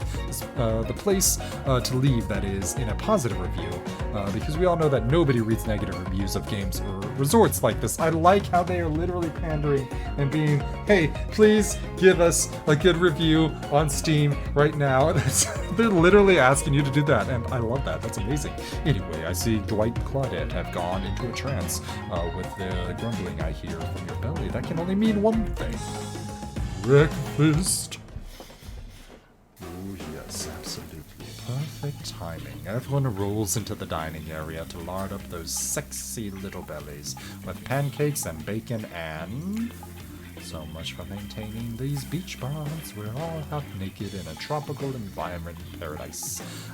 Can we get some strawberries here? A yogurt. Magic powers will only get you so far. Even killers watch their sodium intake. You take your plate and sit down, thinking about yesterday and the whirlwind of feelings you experienced. Danger, dread, disorientation. It's like going through puberty again, except all in one day on a beautiful and mysterious island. It looks like you're not the only one doing some introspection, though.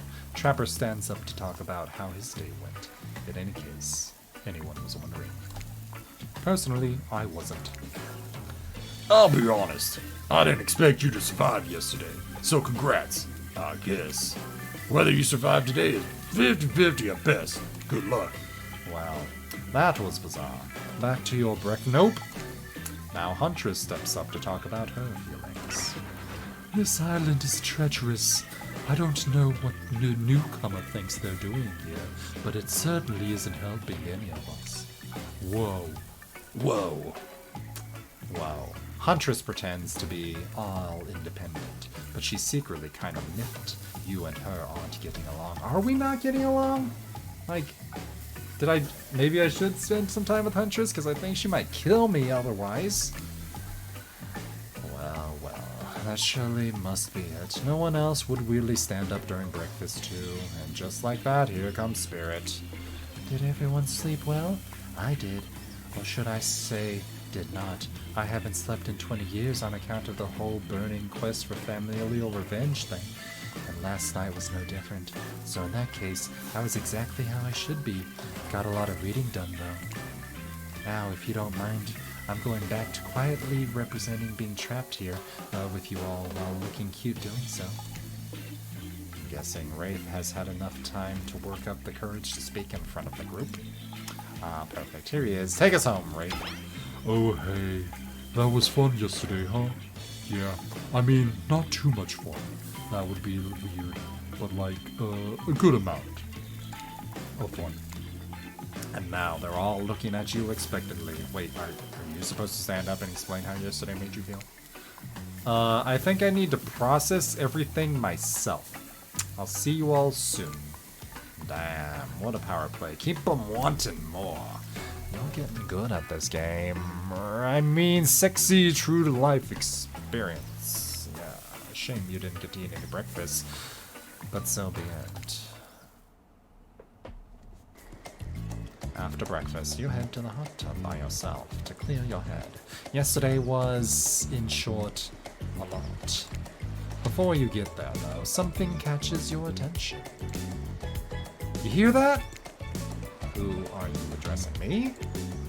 Well, yeah, I guess. It's okay, right? You know, I might be pursuing a relationship with one of these 4 fine killers, but it feels like the person I'm getting to know most is you, and today, narrator. It's only okay in so much as it serves to illustrate that you've lost your mind, seeing how I'm not real and all. Yeah, I heard it this time. I think it's coming from behind the pool shed. Nope, stick it in there. What? A little more, oh yeah, that's it, yes. How does it feel? No, intense, nice, no. This is uncomfortable. Now I want you to take it out and put it right. Yeah, you know what I'm talking about. Just like that, exactly like that. I swear I had no idea these two even do, whatever it is they're doing. I'm afraid to look. Please say something so they know you're close by and can hear everything. Oh, wow! Look at this super cool bottle of Trickster brand suntan lotion someone left in a chair. Anyone know where I can buy some? Damn it! Oh, come on. A little privacy, please. Dwight is panting and Claudette has a crazed look in her eye. Sorry, I didn't know how else to tell you I was there and I could hear you. Well, you know what? What do you think we were doing? You were doing, I don't know exactly what you're doing, but it sounded like, fun? You think 2 people trying to find new ways to kill each other in desperate search to make their own death permanent is fun? Oops. We get 5 minutes to ourselves a day, and we're supposed to spend hoping if we stab each other in just the right spot, we won't get resurrected. Ah. We've come to believe that the key is finding the exact place we need to bleed out from. And I believe that that place is our appendix. Why else would it be there? Yeah, it makes sense to me. Did you actually think we were me and him, Dwight? You don't have to laugh about it that hard, they get it. My life is a nightmare, and yet somehow it's never been worse than right now. Let's go, lover boy. I noted our entry wounds, and our 5 minutes is up. Good luck, West. You're gonna need it. Sad. They didn't have to do Dwight like that. They did not have to do Dwight like that. Shit. And hey, if you figure out how to escape the island, please make sure your ghost tells us how. That was both a tragedy and a comedy. A cragmedy. Shut up, I like it. Anyways, where were we? Oh yes, you're heading to the hot tub by yourself to clear your head. Yesterday was, in short, a lot. So far, today has been exhausting too. But you're dedicated to achieving a true, centered sense of calm. No drama, no bullshit, just soaking up sun in a heated pool. Today, you're on a date with you. Ooh, I like that. I want to be on a date with me. Who would make the first move? And aside from that disturbing thought, all is going to plan until a shadow blocks your precious sun. Spiky-lipped like a palm tree is bending over to screw with you. But it's no tree at all, it's... Hey, babe! Breakfast is weird, huh? Everyone is getting up and announcing how they're feeling. What's that about? Some forced kind of check-in with the group? I don't like it. Fishy, kind of lazy. Whatever, though. Breakfast is dumb. No one should eat before noon or after 4 p.m. Yeah, I do intermittent fasting. You've seen my abs, by the way. Jeez. Maybe you can see them later at my private stage on the other island. You know, IP Island. IP Island? Where all the Hollywood celebs... Oh, so that's where Myers and Ghostface and Bubba and all those guys are hanging out. And Trickster? Trickster hangs out there, but you're not an IP. Yo. Yeah, but for real though, who eats breakfast? I don't eat breakfast. I could give you a private show. I don't want a private show from this guy. I like his big plastic bat though. I think that's funny. Catch you round. His abs. His abs are pretty amazing. You gotta give him that. And the blow-up bat, threatening but adorable. Makes for an interesting silhouette. Genius design. He's a psychopath. Just like the rest of them. You don't gotta give him anything, and we're not best friends. Just because we had a little talk about doing a little talking, it's not an open invitation to go smashing the fourth wall every 5 seconds. Yeah, it makes sense that why these killers aren't here, because they're all on the other island. That's amazing. Okay, now that that guy is gone, we've got some ground rules to establish. Oh, we've got some ground rules established that we're definitely not going to abide by. It's time to lay back, take some deep, slow breaths, and nope, another shadow. These people will not leave you alone. Let's see, it is this time. Oh, it's Spirit. That checks out. You two have gotten pretty close. We should get out of here. I know a place that brings a bit of welcoming darkness to this tropical nightmare. Best of all, I'm not the only one who seems to know about it, so we won't be bothered here. I don't even know why I'm telling you, really. It's my private spot, but I guess I've got a feeling that you'll appreciate it in the way I do. Not like these other killers. They don't get me. But I'll get them. Oh, I'll get them. And I'll get my father, too. And I'll punish him for what he did to my mother and me. Spirit radiates a menacing aura, waving her sword around in the air as she threatens, well, the entire universe. It's scary and more than a little hot if you get turned on by menacing. Oh, look. All this time on Murderer's Island has gotten us both a little confused about things. I'm choosing to lean into it. I'd suggest you do the same. You've seen her get mad, which is probably enough to scare you into compliance, but you've also seen that there's a more sensitive side hiding within her, which is why you do... Which one do you think will win out? You consider her offer, but before you can decide if you want to go off with Spirit, the Trapper interjects. I demand that you reconsider. Actually, I strongly suggest it, especially if you're choosing between me, a walking mountain of rich ore of gold running through it, and a little wisp of air. Literally, air. Spirit is held together by air. I wouldn't put my faith in anyone who can be defeated by a strong breeze. Tough choice. You weigh your options quickly because you can only go out on one date today, and you also don't want to be hacked to pieces by saying the wrong thing. It's always good to remember that these are cold-blooded killers, but you know what they say. When life gives you lemons, you make lemonade. And then die horrible, wrenching, writhing death after drinking it because lemons were poisoned after all. Ha ha ha! Sorry, this island has really got me tilted. So, who will it be? Obviously the Spirit. Yeah, I gotta go with the Spirit. You've made the correct decision. But know this, just because you picked me doesn't mean that I'm going to slobber all over you like a dog, understand? I wouldn't dream of it. Well, of course You've still got a lot to prove to me. I want to believe that our connection is real, but I've been hurt before, literally, with a katana. A katana that I now wield in spectral form, you feel me?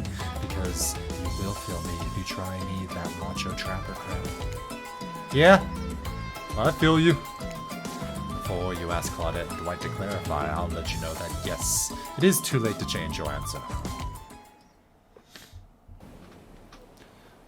Yeah, we got a morose match. You and Spirit arrive at the coast, overlooking the Black Lighthouse. It's an old and decrepit, but still impressive. There's something magnetic about it. You can see why Spirit would be drawn to such a place. You look Spirit up and down and notice that she's wearing all black, just like the lighthouse. I'm noticing a bit of a theme. Is black your favorite color? Black isn't really a color at all. It's the absence of color. It's a void. Like a black hole. A place that swallows light. A dying star. Damn, now that's dark. You're confident that Spirit will vibe with this, but Spirit doesn't really care for science fiction. Not the type with spaceships and lasers, anyhow. She's more into the type of strange adventures that kick off right here on Earth. Earth is where we are, you wonder. The lapping of the waves of the shore of the coast set a romantic tone. The fog that surrounds Spirit everywhere she goes blends perfectly with the mist rolling up the rocky shoreline. She's at one with this place, and so are you. The peace doesn't last too long, however, as the lighthouse lets out an eerie howl, like a monster dying. A spiraling black light stretches out across the sky. The Spirit has to yell at you just to be heard. Oh yeah, it does that! The light sound recedes, and the two of you sit in silence, while the light hand sound has light doesn't make a sound. Spirit lays a towel down and then pats on it gently. Clearly she wants your company, so you oblige. When you do, she takes out some sunscreen and hands it to you. You're not exactly sure what to do, as this is an invitation that'll get in a little hands-on action. What else could it be? Thanks. I forgot to bring my own when I lost my memory and fell into the ocean. No problem. I figured as much. Spirit turns away while you slather lotion all over your body. You need any help reaching those difficult spots? Yo, where's Shamu? You saw this was on Steam? You're surprised they even made this game like this? And yo, when it was leaked that they were making this game, I legit thought it was a joke. Like, a Dead by Daylight dating sim? What the actual fuck? But this is honestly amazing. Like, it's got some really good storytelling that incorporates a lot of the lore that's in the actual game. And then there's a lot of, like, meta moments where they talk about the fact that it's a video game. It's pretty good. It's pretty good. I think I'll actually give it a positive review on Steam. I mean, they put so much effort into this that they could have made actual DVD better. Maybe. Anyways. You need some help reaching those difficult spots? You see a hand float around your back. Sure, why not? Spirit's hands on your back is ice cold, but she has a soft touch. When she does, she takes care of herself. You watch as Spirit applies sunscreen to herself in the most unique way by floating her hand around her back to spread it.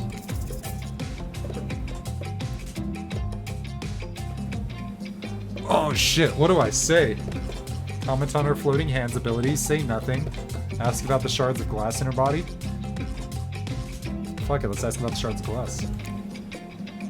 So, if you don't mind, what's the deal with all these shards of glass sticking out from your body? You really want to know? You're not creeped out by them?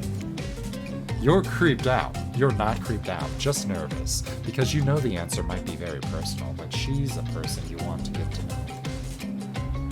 I was just thinking about what must have gone through to end up like that. It had to have been horrible. It was worse than death. At least death ends, eventually. But I wouldn't want to forget it. It literally made me who I am right now. Truth is, I could pull all of these bits out of glass stuck into my flesh right now if I wanted to, but I don't want to. Each shard is a reminder of what Father did to me, and what the world did to him. That's why I refuse to play the universe's game. I hate the idea that I'll be forced to succumb to pressure the way that he did in the end. The way that fear and anger filled him and came bursting out. The way his misery flooded our home and drowned us all. Yeesh.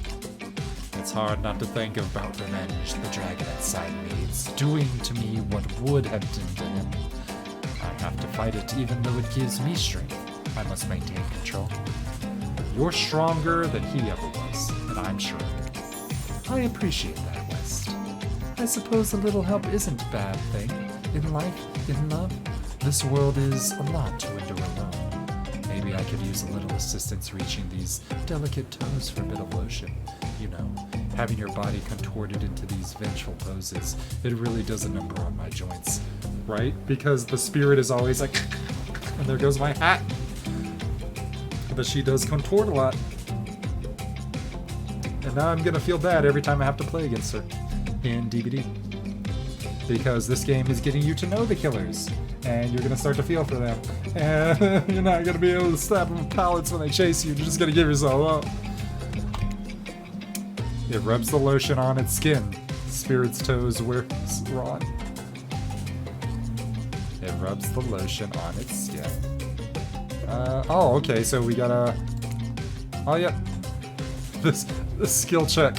Fuck. You missed completely. There we go.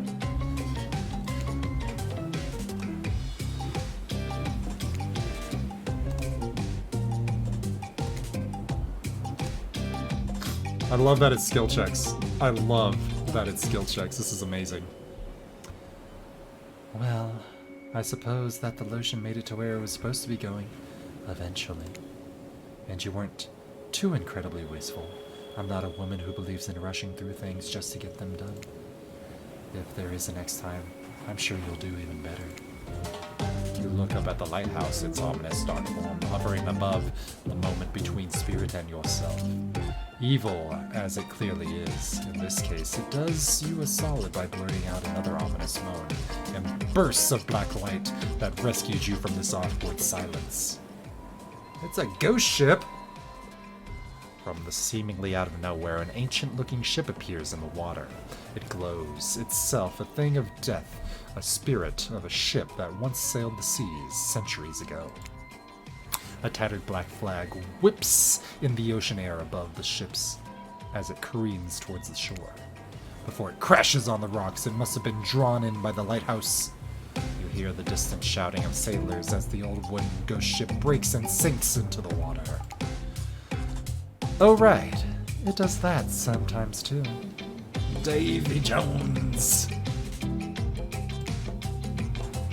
Should we, do something?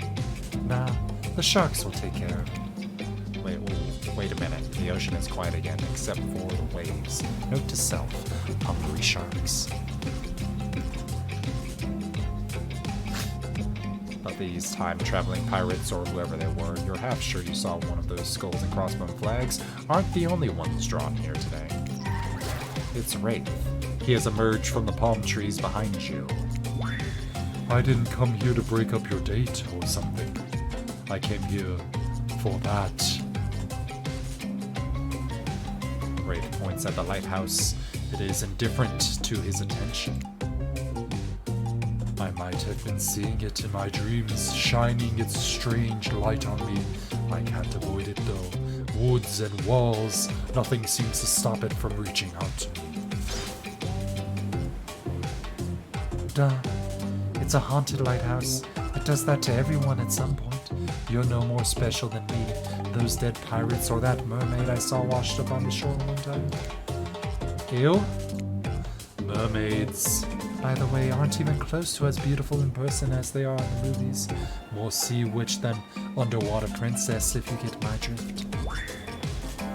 It's all part of the vast conspiracy, an epic river of lies that runs beneath the island or something. I'm pretty sure I've figured it out, the basics anyhow.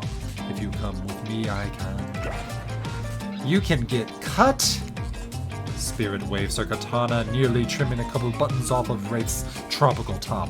He takes the hint and backs away a few steps, slowly.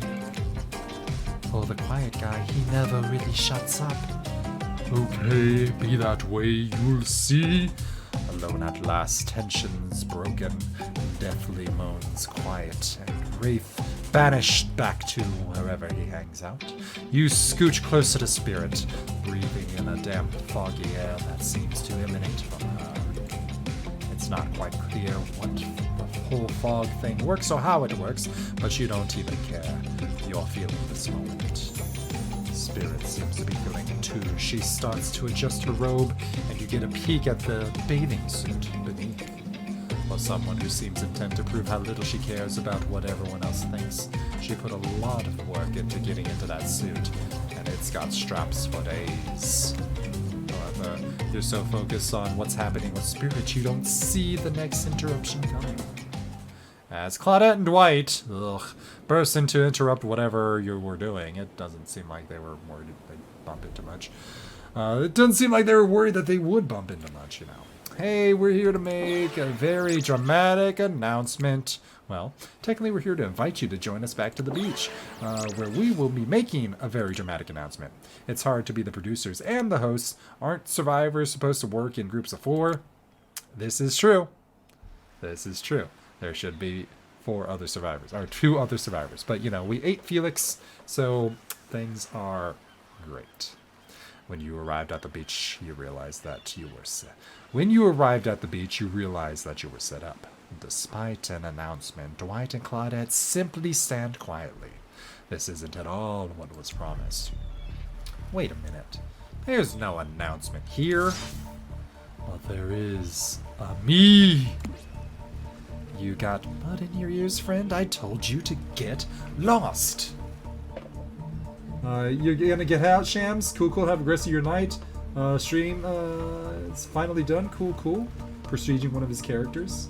Awesome. Well, I hope you have a good one, Shams. I'm glad to have you in. To be honest, just make them dinner always interrupts. Yeah.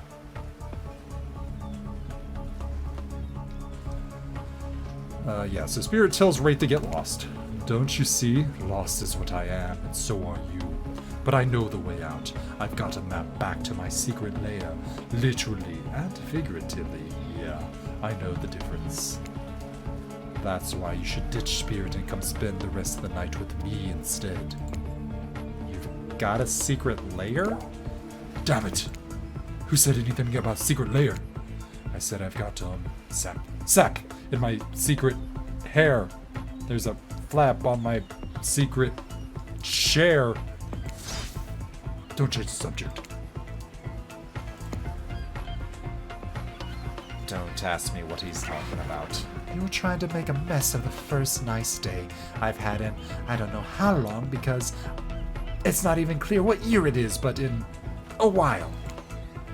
I'm not about to be ditched for the likes of you. It's not messing things up if I keep trying to tell you it's this dang island. I've come to accept the difficult truth that what's happening here, well, I'm convinced that it's our fate. It's not anyone's decision. It's simply the way it will be. There's no use fighting it. What would you even know about fighting? All you know is hiding your spooky little secret hair. And crying like a baby while ringing your little bell. So don't tell me that I can't fight back against. I was a born fighter. A dragon lives inside me. I cannot fight. I can't not fight. Even when all I might want is hide. Don't you see this giant hat? It's a metaphor. If I do have a fate, my fate is to win every fight that comes my way. Got it? Folks? Oh, you hide. I've seen you hide. You do your phase walking routine. What do you call it? It's basically cloaking. We all know that cloaking is a type of hiding.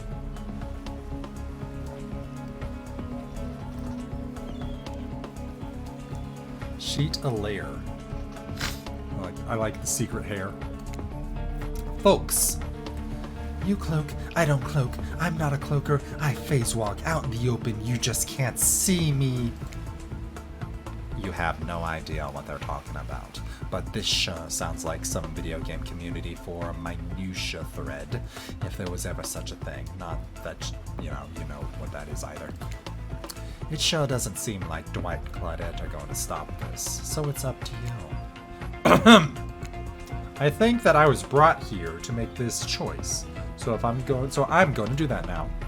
And I choose Spirit. When it comes down to it, neither of these tombs seem easy to love.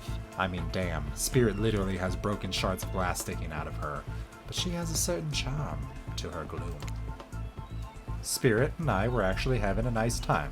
Besides, if it's my fate to end up on this island, well, to hell with fate, really.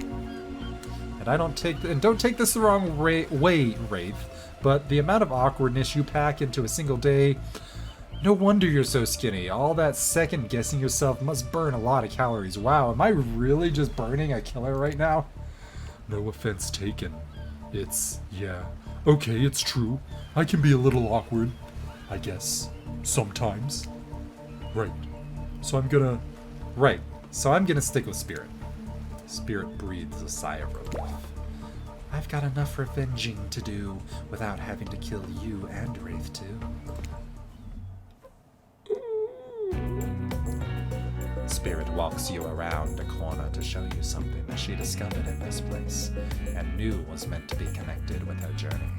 A cherry tree. It's just a small sapling, but it has begun to sprout flowers.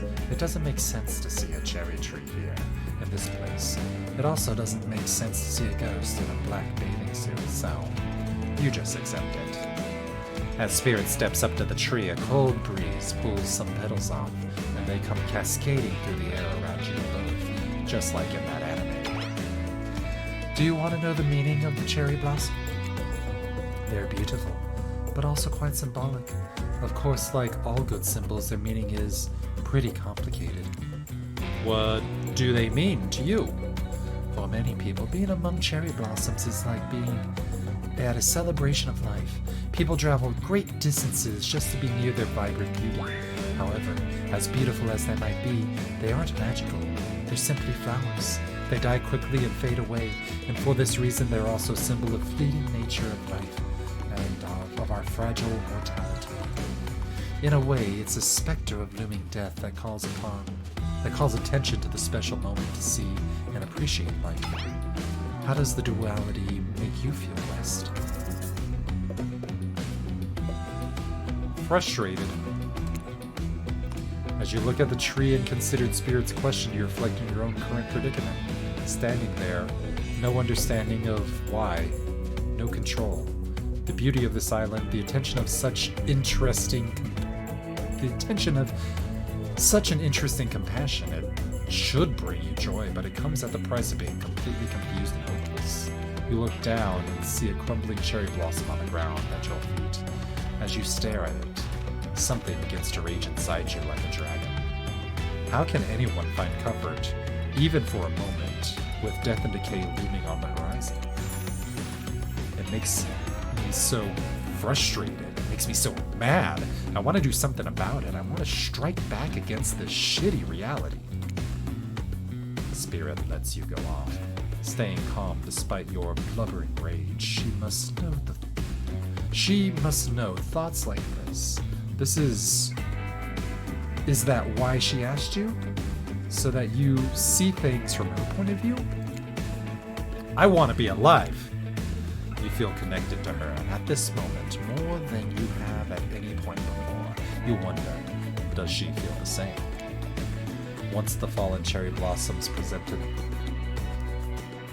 the souls of samurai warriors. Oh, once the cherry blossom. Gotta do it in the voice. Once, the cherry blossoms represented the souls of samurai warriors, those with noble characters, those who did not fear, those who were killed in the greatest sacrifice in honor to their emperor.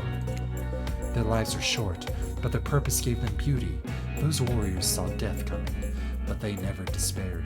They stood and faced it. They held their swords and struck down their fear. But despite the samurai spirit that lives on in me, in my noble bloodline, my life has ended. But my death continues to stretch on. The cycle is frozen. This cherry tree, it's not real. Though its petals fall, they soon replenish, as if they were installed here by someone. You watch the spirit choose the words very carefully. By someone with no respect for the balance of life and death. We're sorry to interrupt. You know we don't believe you, right? Yep. But this time we've got a really good reason. And it has nothing to do with being manipulated by unforeseen force, because that's definitely not what's happening. Nobody accused you of that, but okay. We're just here to tell you that it's time for dinner, silly. Get in while it's hot. I guess it's time to go, or whatever. Thanks for spending some time with me today. I enjoyed it. Me too.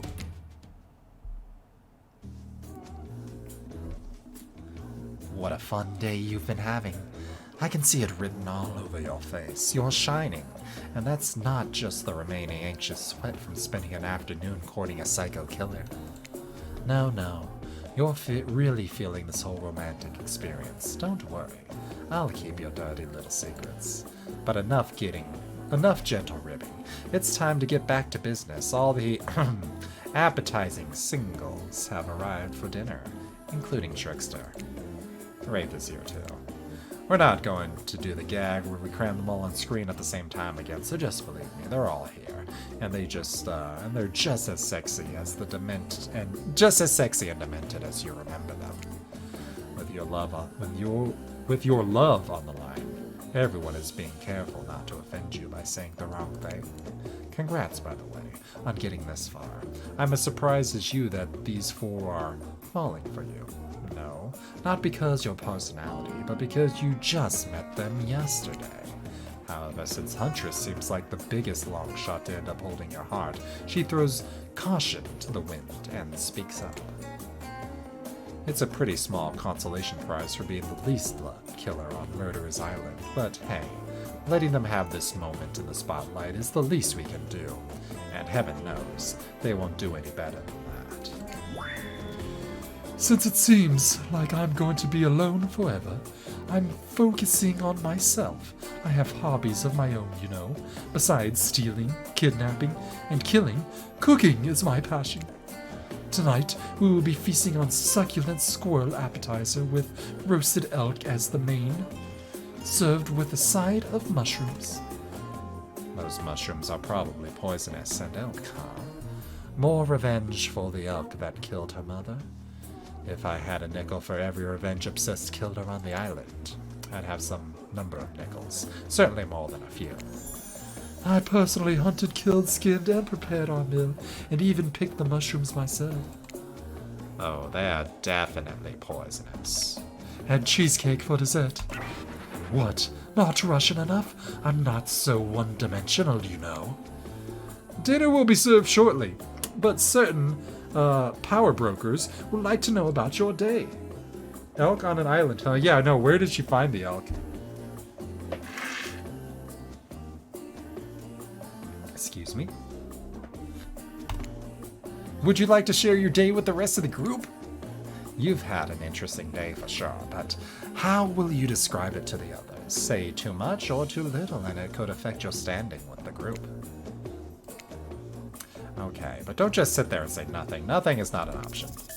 Be coy. Gush about your date. Let's gush. I wish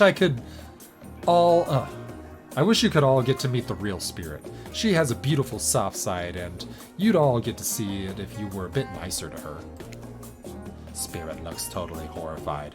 I promise she doesn't want to kill. She doesn't want people paying her any more attention. She just is trying to do her own thing, not to fit into this killer club. Seriously? Did you listen to a single thing I said today? You're right, I didn't. It seems clear to me that you did not. Dwight and Claudette being out. Bring out dinner. Everyone eats in silence. No one trusts anyone now, and they're all very tired. Oh wait, no, sorry. That's a dreary supernatural horror thriller set in Antarctica. Wait, what? Let's read that again. Dwight and Claudette bring out dinner. Everyone eats in silence. No one trusts anyone now. They're all very tired. Oh, okay, so that's a call to, the thing. No one trusts anyone. Not a charming parody dating sim set in an undisclosed tropical paradise. I like that. Bony appetite. Don't you mean bone? No, almost everything served has a lot of bones in it, even the vegetables. Impossible to avoid on this island. Everyone eats without speaking. Tensions are rising, both of the sexual and deadly variety.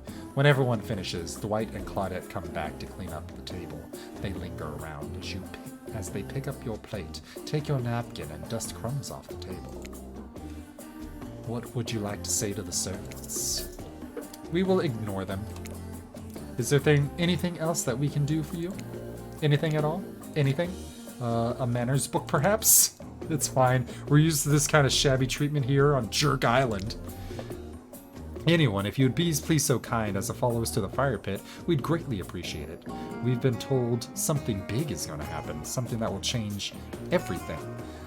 You can go willingly, or you can go unwillingly. You have no choice. Tough cookies. Did you just say we have choice on how you said that, dweeb? Yes, and I immediately regret how I did. Good. Something needs to change around here. Fire is rebirth. Fire illuminates the soul. I hope the fire isn't too smoky. Smoke hurts my eyes. I have pretty sensitive eyes. I'm also horribly afraid of it. The fire, I mean, not my eyes, because of childhood trauma involving fire. And finally, everyone starts moving towards the fire pit, if only to get away from Wraith's complaining.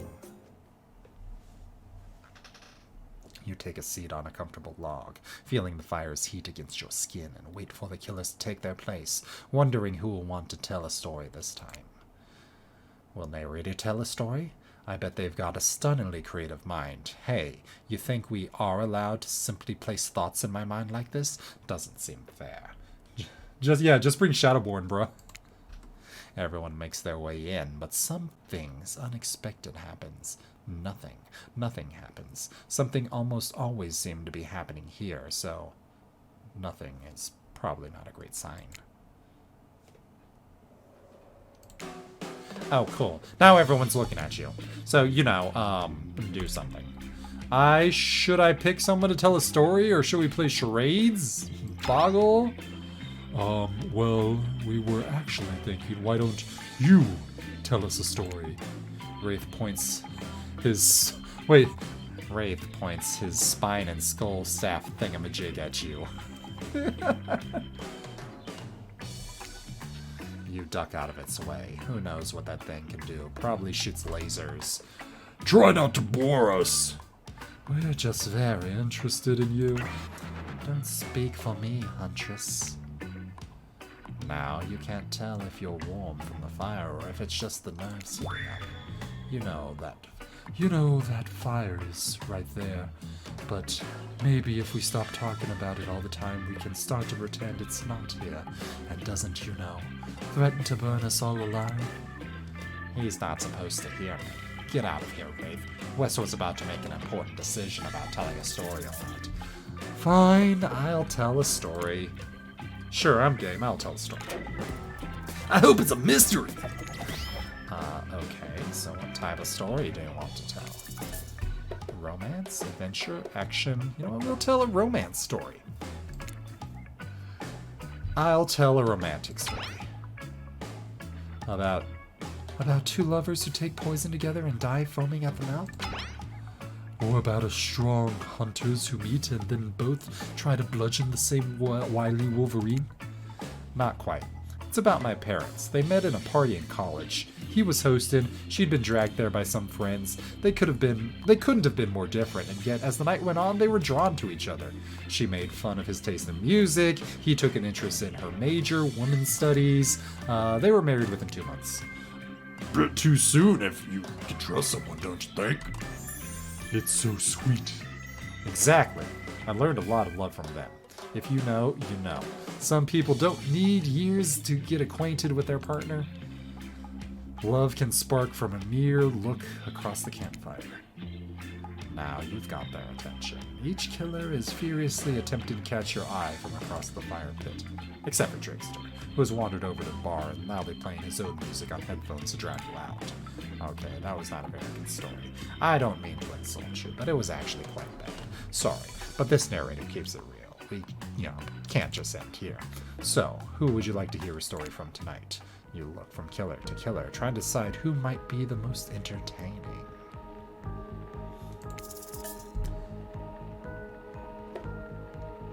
I suppose I could tell a story.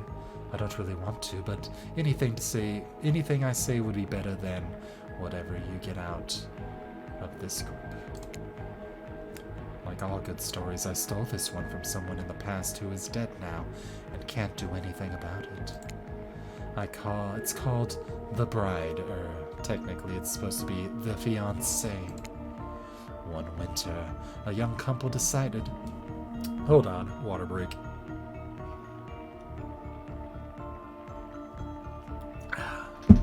Alright. One winter, a young couple decided that the next spring they would be married.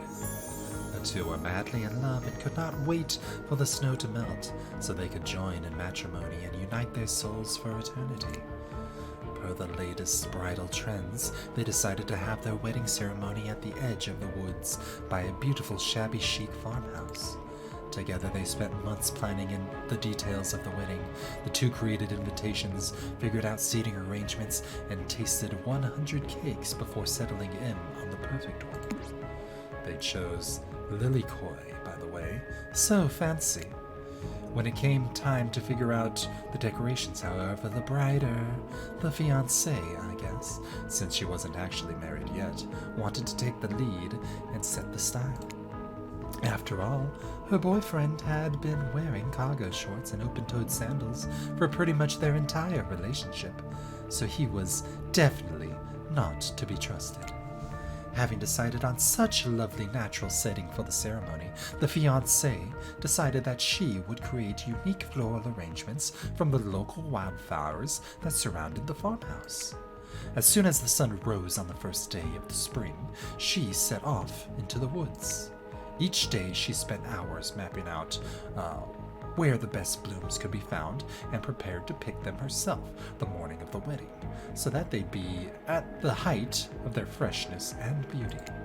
Enamored with the incredible variety of flowers in the woods, she surveyed the bride, the fiancé, since they had not yet been married, became obsessed with knowing with how many there were, so that she could choose the absolute best. When the fateful morning of her big day finally came, the fiancée told her husband-to-be that she had one final errand before the wedding. Excited for the ceremony to come, she dressed in the beautiful white gown and set off into the woods to gather flowers. Treading carefully, she followed her route, selecting only the best stems and collected them in a basket. However, when she came upon a once familiar clearing, something was not as she expected.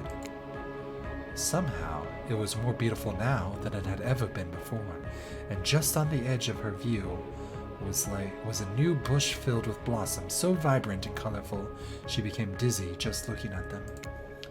But the fiancé ignored her sudden spell and pressed ahead, scooping up flower after flower, and every time she did, she noticed just further ahead, impossibly even more beautiful blossoms. Carried by the sweet fragrance of spring air, the bride, the fiancé, crept farther and farther into the woods until she turned a corner, stepping over a mossy fallen tree trunk and realized she'd been here before. But this wasn't the clearing she remembered, or at least not how she remembered it. The flowers were suddenly overripe, decaying, falling from their stems into festering, moldy piles on the floor. Where bees had been were now flies buzzed. Where the scene of flowers had once intoxicated her, the odor of mildew now made her sick. She turned and looked back, but the path was dark. Into the shadowy glen she walked and walked and walked. That day, as the guests in the farmhouse of the fiancé was nowhere to be seen, her friends, family, and love began to look for her. but to no avail.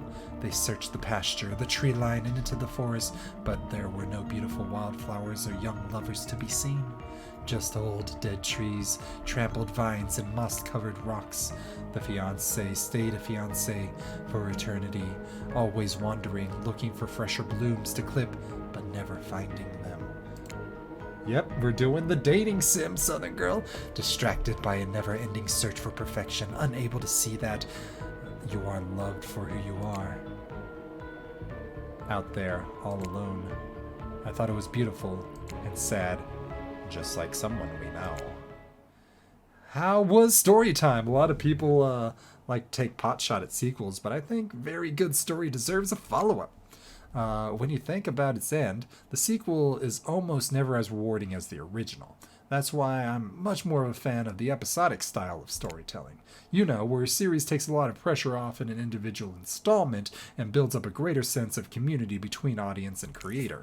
West, tell me, if you could delete any sequel from existence, what would it be?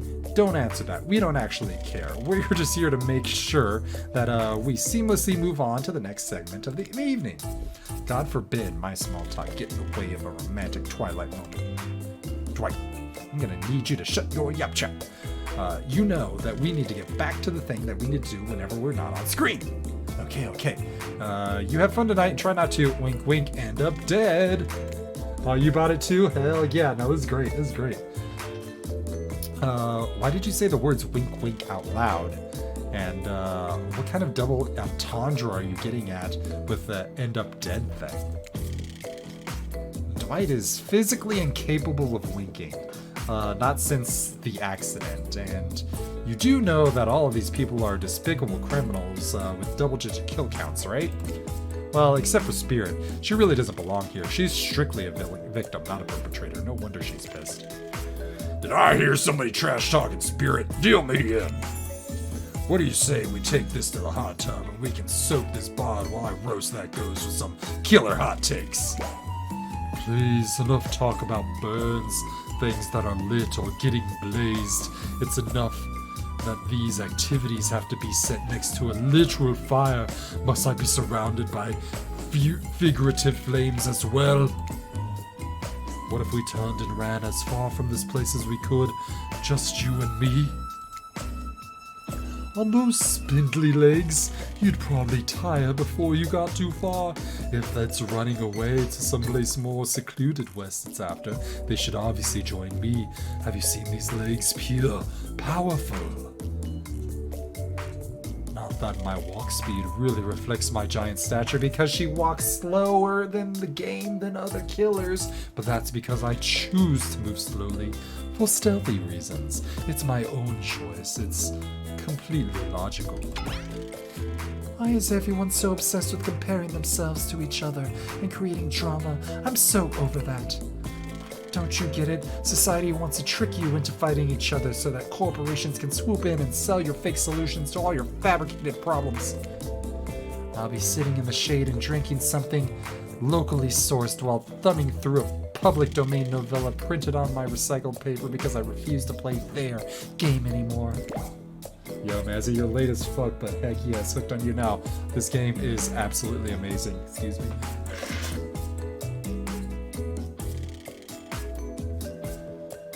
Sorry about that. It's like she's actively trying to be as unappealing as possible. Does it really turn anyone else on, or just me? Despite Trapper's insatiable appetite, it seems his attention, along with the attention of everyone else, is still on you for the moment. If you could, I don't know, just pick one of us. Maybe we could all move on with our lives, or, some special projects we might have going. You heard him. Who will it be? Who will you head off with for the evening activity? I'm just saying, you may not get a ton of chances to date around, like, time before Murder's Island comes to a close. And no, I'm not satisfied with that name either, but this streaming reality TV dating show boom happening, it's pretty much all that wasn't taking. Murder's Island seems like a great name for a show. You'll have to do, but you've been up for 36 hours, you're gonna have to lay down, see what's what happens. You really do hope you enjoy the game. Yo, thank you so much for the lurk, Mazzy. I hope you have a good lay down, and you know, up 36 hours. That's kind of crazy. But no, this game is amazing, and I am greatly enjoying it. So thank you so much.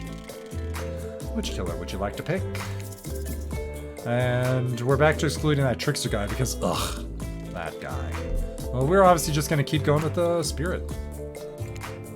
Oh, you picked me? Yay! Sorry, that was rude of me. I despise funniness, so I should be honest with you. You make for interesting company, and I love the idea of winning over these killers at the cost, even when I hate the game and the prize. But I had a long day. Floating, subverting expectations, grinding my teeth as I imagine sweet revenge. It takes a lot out of me. So don't stop bringing your A game, alright? It might seem like I hate everything, but getting to really know who I am is an impossible task, not worth trying, but too bad. You won't know unless you search deep inside yourself and bring everything you've got. Or just say the exact right thing at the right time and melt my cold heart in an instant. I don't really know the rules here any better than you do. See you at the bar, I guess. You arrive at the bar to find Dwight and Claudette both holding cocktail shakers surrounded by a bevy of bottles and assorted booze. Yo, when are we gonna get these outfits? Who's ready to get wasted? Well, I don't drink, so not me. You really don't drink, ever? Is that like because it'll just fall out of the hole in your stomach thing, or? I don't drink alcohol because alcohol is poison in the body and the mind. I don't need to act like a fool to have a good time thing.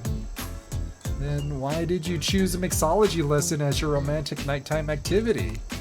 Everyone knows this kind of date is just an excuse to get loaded up on booze and make terrible decisions. It's true. Not a single person has ever learned anything from one of these things. Dwight, now that's not true. You learned how to tie a cherry knot stem using only your tongue. Yo.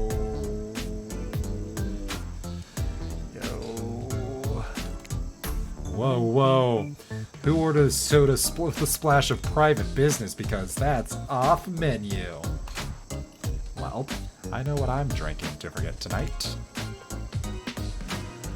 Mixology is a real thing, and it doesn't require alcohol to be interesting. I'll have you know that I worked at a restaurant before I was violently executed.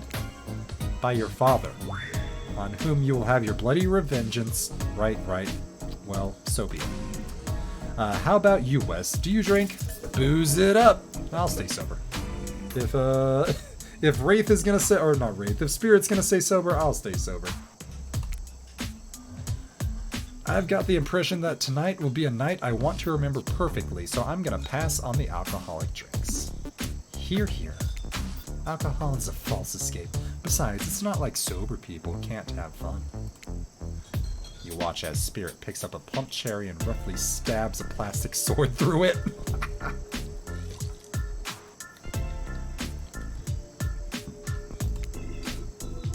Cherry juice splatters everywhere, and its little fruity guts flop out on Spirit's lap. Oopsie. One of the upsides of wearing black is it hardly shows stains. No take backsies. So, lovebirds, what drink shall we make? Dark and Stormy, Bloody Mary, Zombie, Fancy Beer. Do we go Zombie? Yeah, let's go Zombie. Zombie sounds pretty fun, right? Oh, that was a bad choice. Is that some kind of sick joke? Yeah, that was a bad choice. I should have done Bloody Mary. Oh, no, sorry. I didn't think I meant you, did I? I would never. It's not an undead insult. It's just some kind of kooky retro cocktail. It has a bunch of ingredients and a signature look, and I think we could make one. And the best part is, they're served out of an empty skull.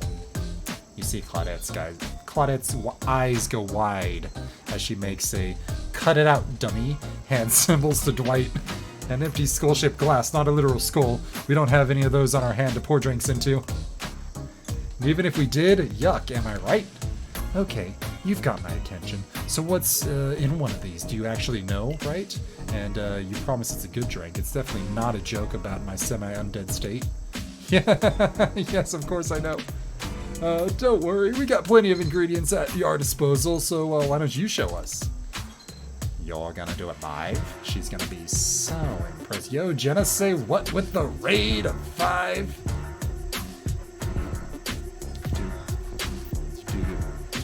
Hold on. Before we continue forward, we are going to drop a little shout out. A little shout out for at Jenna say what? Yeah, thank you so much for that raid. I saw you were also playing this delightful game, and I hope you were enjoying it just as much as I am, because this game is an absolute delight. And I'm having a really good time with it.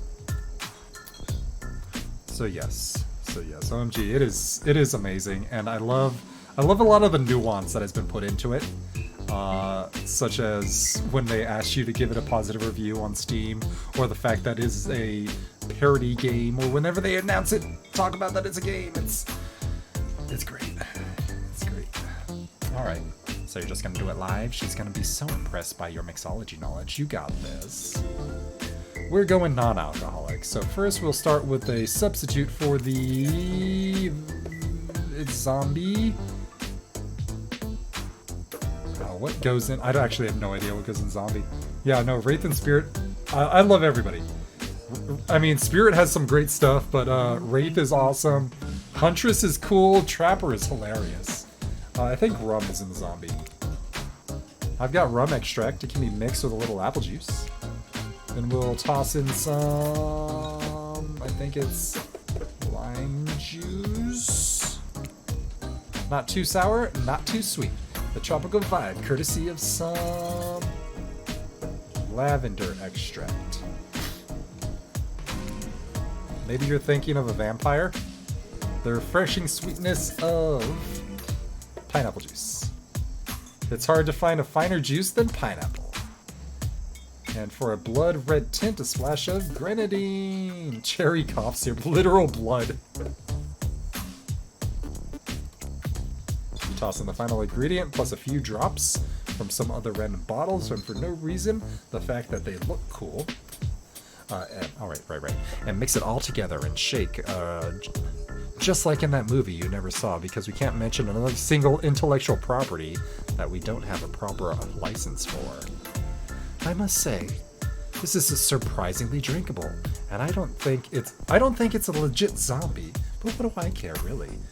Passable mediocrity, West is thy name. I will take it as a compliment. Now, I can just get some ginger ale. Don't take it too personally. I plan on drinking the rest after you two leave. Before you get a chance to try your own creation, the sound of thunder from an approaching storm echoes over the ocean. Yeah, thank you so much for the lurk, Jenna. Lightning strikes a palm tree on the beach and it immediately starts a fire. The activity ends abruptly and Claudette and Dwight usher the two of you away from the bar. The gang's all together on the beach volleyball court. Seems like only yesterday you were sitting on the sideline watching everyone get sweaty. That's because it was. Oi! Feels like I've been here a lot longer than that, actually. It's so late that the sun is already beginning to rise. Better get over this quickly so that you, can get some beauty rest. I do not recommend the eternal damnation of perpetual narratordom. Good thing you really used to your time well since then. Really getting to know the gang, the brain, the mogul, the basket case, the psychotic bunny, the psychotic bunny girl. You know, the 4 types of people. We got the brain, the mogul, the basket case, and the psychotic bunny girl. Holy shit. Anyway, everyone is gathered on the volleyball court for a new type of game. Pitch your dream date and see who West chooses. Who's ready for round robin? How round are we talking? No, not to eat, Huntress. Each killer gets 2 minutes to tell you about the dream date that they have planned for you tomorrow. In no particular order. I was going to say, everyone can just stop right now. We're just going to pick Spirit. Because that's the route we're trying to go, unless she's going to kill us. In which case, fuck it. In no particular order, which is a weird thing to mention, right? Almost like, the order does matter. Huntress, why don't you go first? I'm afraid that would happen if you had to contain your energy any longer. So the order doesn't matter, but I'm guessing the order does matter. So stop talking. Great. Huntress, why don't you take it from here? Tomorrow morning, I'm planning a nice atmospheric breakfast on the yacht. Don't worry, Trapper won't even know it's gone. What was that? Nothing, go away. Then, boy oh boy, I've got such an adventure planned. It involves hunting for treasure. What kind of treasure we looking for? Guess you'll have to pick me to find out. Let me tell you, it's primo stuff. Now, if you don't mind, I've got to start preparing because it's clear already that you're going to pick me. Confident, mysterious, I like it. Trapper, without further ado, would you like to make us all uncomfortable by the pushing of boundaries with that acceptable not only in polite society, but within the narrative of its in-world events, and also the larger meta-narrative of Dead by Daylight dating experience? Sometimes you just gotta say it. Why, yes, thank you. I'd love to. So, Wes, you're thinking of picking me? Well, this is your final warning. Pick me and be punished or rewarded. Tomorrow I will suck. Wait, tomorrow will suck. Hold on. Tomorrow will suck. Probably. I'm not an easy guy to get along with, I know that. But I can tell you this much. I'm hiding a secret on this island that will make fans shit themselves with excitement. If you like Trapper, you're gonna love it. And if you're a maggot, also, everyone, even confident, sexy ladies in rabbit masks, better stay the hell away from my yacht. Sorry. Anyway, Wraith? Well, I don't know. I'd really prefer to just tell Wes privately. I don't really know how that's gonna work with these game mechanics. What if you just whisper it to West? Wraith considers this for a long moment. Too long. That's fine. Without moving, Wraith lowers his voice to barely audible whisper. Tomorrow we will have to find my bell. Then I can finally tell you about what I've been working on. It's going to be really special. The kind of thing where we're going to really bond and maybe finally get off this island. And then maybe we can go on a real date. So don't go for Huntress or Trapper. We'll get you got. Yeah. You done? Is that it? Wraith nods proud. Alright, hit us, spirit. Figuratively, damn it. Dwight, you gotta watch your words with these people. I mean, you can't die, remember? Tomorrow you'll spit in the face of God, die and be reborn anew. That's it? If you're not intrigued by that, I don't want you. Go draw your crayon art with Trapper or dig up whatever mysteries with Wraith. I don't know what those guys do all day. Do you at least want to specify which god you'll be spitting in the face of? All of them. Okay then, so hydrate tonight if you intend on hanging with Spirit. Well, we're gonna hydrate or dihydrate. And time's up, everyone. Gosh, you'll need to dream about those options if you're ready to choose in the morning. Now go dream about those swoon-worthy options so that you're ready to make a choice come dawn. Wait, are we gonna be Dead by Daylight? Have a swell night. Did you forget to mention something? Oh gosh, how could we forget? Before we run off to slumber peacefully, there's one more thing to do. No reality surviving dating competition parody would be complete without singling out one of our contestants who's already teetering on the edge of a psychological break and giving them a little push. Hold up. This has been a survival dating competition parody this entire time, and I'm just now finding it out? Come on, the signs are there, you just didn't read them. Welcome to Murderer's Island! It's now time to eliminate one of the killers. Holy shit! Oof, it's like a butchering, but it hurts even worse. Ooh, you can't kill a killer, but you can break their heart. Do you dare even try? You mean? That's right. Tomorrow, one of these sexy slicers will not be eligible to take you on a date. So who's it gonna be? But why? Because it's dramatic. Because it's surprising? Because it's a classic reversal of fate. And it will hurt someone's feelings. Someone dangerous. So what's it gonna be, champ? What's your thought process here? Trapper seems like he might throttle you in your sleep if you eliminate him. That being said, at least you'd see him coming. Spirit could be anywhere. She floats, and I can hear she can disappear. Hard to track. Eek, if you get rid of the Wraith, he might cry, although I totally support normalizing men crying and being vulnerable. It just seems like he might be an ugly crier. Huntress, she might pretend to be okay with it, but then you'll start seeing her behind every tree. What I'm saying is, I don't envy you, boss. So, which sociopath are you eliminating? Yo, Space Mermaid, thank you so much for the lurk. We are eliminating...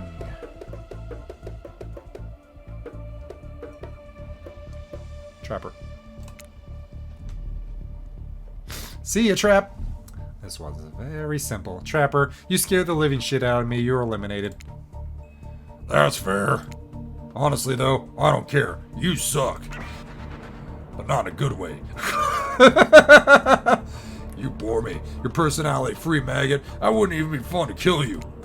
Which I was totally gonna do tomorrow the first chance I got. So, really, this is a win-win for both of us. Still not kill you, though. Out of principle for eliminating me. Sleep with both eyes open and have fun on your date tomorrow.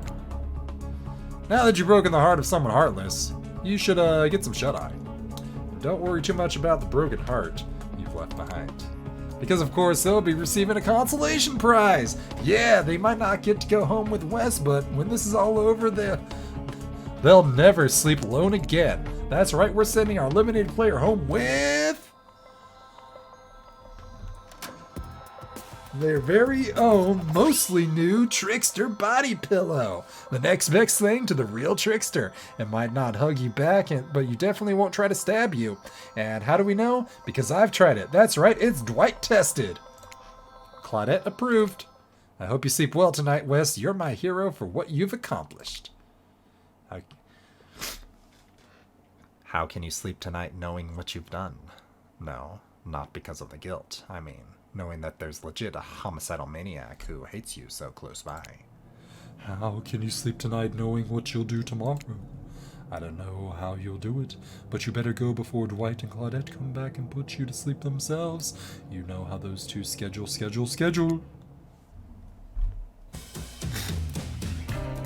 Wow. What a crazy way to end the day. An elimination. I didn't even know that was kind of a thing. I didn't even know it was that kind of game. Let's check in with everyone, especially with our loser. Everyone deserves a send-off. Well, see how things go tomorrow. I suppose I'm not expecting anything. I tend to shut my mind off during hard times. Yo, what's up, Mexav? How you doing? I know it seems I'm all excited and devil-may-care, but the truth is, I'm really a pessimist at heart. That tends to happen when Your mother is skewered by an elk when you were young? Yeah, how'd you know? A wild guess. It's also the only thing you talk about. If you excuse me, I think I saw a raccoon in that tree and I'm feeling peckish. I don't really know what's happening here. I honestly haven't been paying attention. Oh, West. Sorry I forgot. I'm focusing on other things, more important things. One way or another, I won't be here for much longer. I don't handle rejection well. At least I don't think I do. No one has ever been dumb enough to reject me before. Yeah, the more I think about it, the angrier I'm getting. And I'm a giant rage monster, so everyone in this room should be scared right now. Turn the camera off. Did I think that there was a chance that I might get eliminated? Yeah, I did. Did I care if I got eliminated? Not even a little. Does the volume of words I spend talking about how much I don't care about things signify deeper yearning within me to be seen, heard, and validated by those around me? Nah.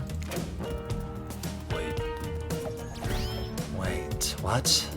You're not a part of this. You don't even get a confessional. It's cool, man. I'm not a part of anything, you feel me? I'm not a cog in someone's machine. I'm my own machine. This whole thing's pretty cute, though. Charmingly low budget, old school marketing vibes. NGL. Kinda wish that I wasn't so busy right now. I'd definitely be down for a reality show style dating competition with survival elements. But I got my new album coming up, finalizing new sneaker line, producing a limited series on my life, starting on my new social media NTF crypto app, and doing those private gigs over IP Island. My dudes, you gotta come check it out. IP Island, it's dope. It's where the real killers are hanging out. Fully licensed, no legal drama, lawyers, take a hike. I'm gonna tell everyone that Trickster said that about them. Don't worry. I'm talking about your favorite established characters from all over pop culture that can't be seen on the island. Hell, you probably can't even mention them like Ghost... Don't you dare say it. Look, we get it. You're very popular and in demand, but we have a game to get back to and I don't want to get sued.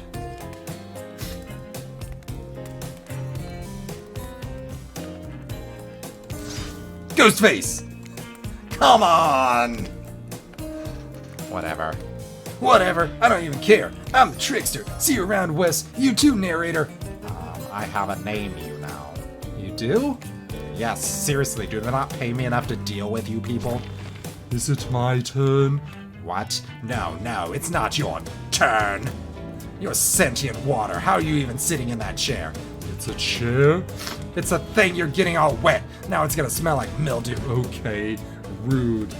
Does that mean that he's allowed to appear? I don't, maybe? Can Ghostface appear in this game? It's fine. Let's just get this over with. It's your turn, Ocean. Do your check-in. Check-in? I was looking for the bathroom. Bathroom? Are you serious? It's down the hall and to the left. Okay, it's okay. Never mind. Never mind? What does that mean? No, not you two. This wasn't meant to be in a confessional for literally every character in this game. It's okay. We don't have to confess anything. It's just we're working our asses off for the past 2 days straight and want to sit down somewhere. This chair is wet. Yeah, I think the ocean just peed on it. How does that You know what? I don't care. You two are looking pretty pleased with yourselves. I've got something to confess. Oh, great. What's it gonna be? You ate glue in the 2nd grade? You cheated on an algebra test once?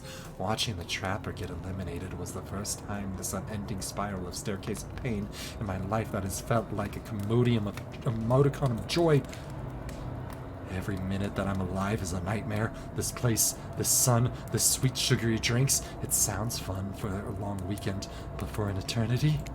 The unrelenting rhythm of the crashing of waves, the wailing of seagulls. It's like a crescendoing song of the evil that makes me question the very foundation of the universe. Why am I here? Why are any of us here? What is this? What kind of sentient being would do this to us?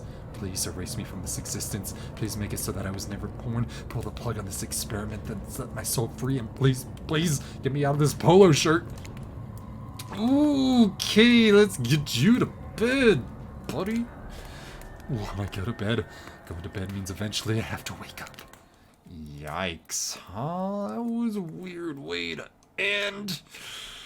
Well, what are you gonna do? You're gonna let the camera roll long enough? Someone's bound to say something crazy. Anyways.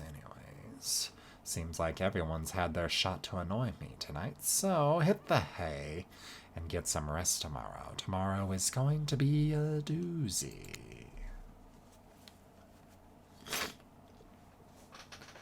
Soft sunlight warms your skin, nudging you awake.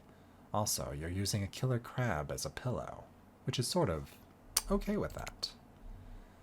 What's that? You don't know about the killer crabs? Oh, right. You didn't go on that Huntress date. You really missed out. It was thrilling, or I guess it would have been. You'll have to play the game again to get that reference, I suppose. You pull on your beach tire and splash water on your face. Dwight and Claudette approach. Is that a look on their face of excitement? Terror? You notice your stomach flutters with butterflies. Someone's in love. Or you've been infected with zombie butterflies in your sleep. It has happened here before, but it's probably the love thing. It's time! Claudette gestures over to the beach where the killers all stand, flanked by tiki torches. It's a scene from a very reminiscent of a TV show you used to hate watch with your ex. Suddenly, the message is clear. You are going to declare your affections for a killer in front of several other killers. Hey, isn't Trickster supposed to be here? We paid him good money to make a half-assed cameo on the show. I'm gonna chew his agent out before they walk you over for your big moment. Little birdie told us that someone in particular has an extra strong crush on you. And another little birdie reminded us that you've kind of been a dick since you got here, so we reserve the right to withhold that information, even if it leads to you making a terrible decision that gets you murdered. So, are you ready? Of course not. Not, but too bad. We're on a schedule. You make your way over to the row of hotties. Claudette and Dwight stand off to the side, hands behind their backs. It's been a quiet 48 hours, but there are clearly sparks in the air. And I'm not just talking about the rusty chainsaw, though I do recommend staying away from those sparks. It's time for our newcomer to confess their love. Wait, I have to do a drum roll for this. No, you don't. But who cares? West, who do you choose for your solo date? Can we at least do the flower thing? Dwight, I thought we agreed to keep that between us. Wait, the flower thing? No, not that flower thing. I thought we were talking about the suitors to get the flowers as a symbol of contestants' love and affection. Oh, right, I suppose, but no roses. They're such a cliche at this point. Well, that's good, because I tried to pick a rose and got an ouchie, so I settled for these. Yeah, those are cute. Beautiful. You've done good, Dwight. This is a lovely bouquet. I hope Dwight saves some of these for Claudette. They're a thing, right? They're getting that vibe too. Just me? Sorry. I've got other things to think about right now. West, who do you select to receive these flowers and spend your day with? Obviously the Spirit. You approach Spirit, peering below the brim of her impressively large hat and into her haunting eyes. Spirit, since I met you, I've been enchanted by your presence. You've challenged me to be a better person, to resist the urge to show, and resisted the urge to show me the sharp end of your katana. For that, I thank you. I'm ready to take our relationship to the next level. And we shall, upon the eyes of the dark storm that is our reality, to the lantern room of the Black Lighthouse.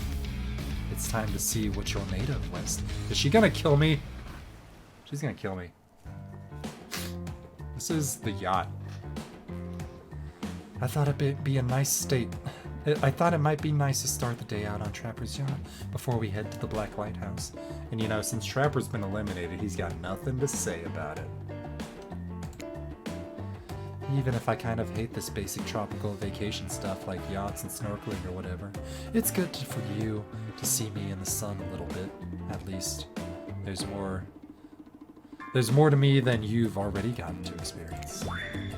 I know that my whole vibe can be a little dark. The hat, the swimsuit, the plume floating hair.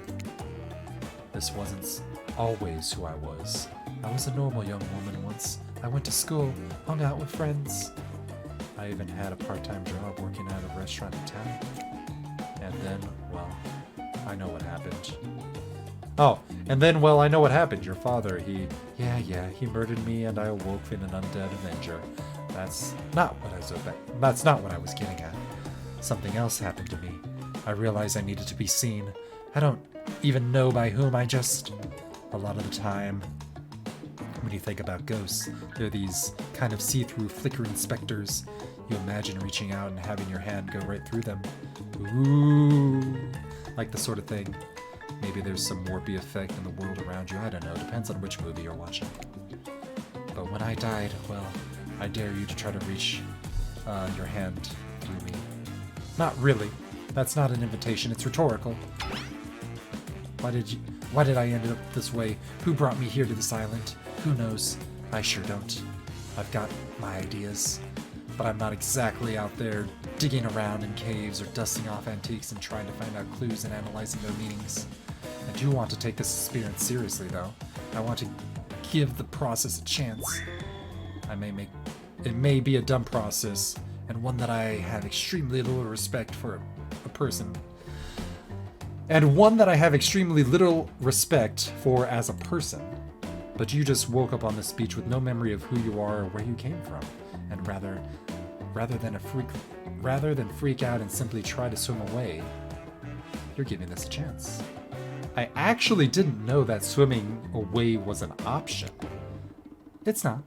However, the fact that you never tried, I think that means you've got courage, or an open mind, or I don't know, maybe you stuck around Because you like someone you met here. Maybe. While the two of you were getting all deep and philosophically flirty, the yacht pulled up to the shore next to the Black Lighthouse. Last stop, everybody off! There were other stops? Oh no, not on this trip of your life. Spirit rolls her eyes and leaves for the shore. I'm just messing with you. This is the only stop. Nobody's here really looking out for our fun, so we have to make it for ourselves. But no, there's no other stops. Seriously, go. Race you to the poop deck, Dwight. The ship doesn't even have a poop deck. Oh, it will. What's that supposed to mean? What does that mean, Claudette? As you disembark, you see Dwight and Claudette run giggling across the ship. Too bad you can't date those two. They seem like they know how to have a good time.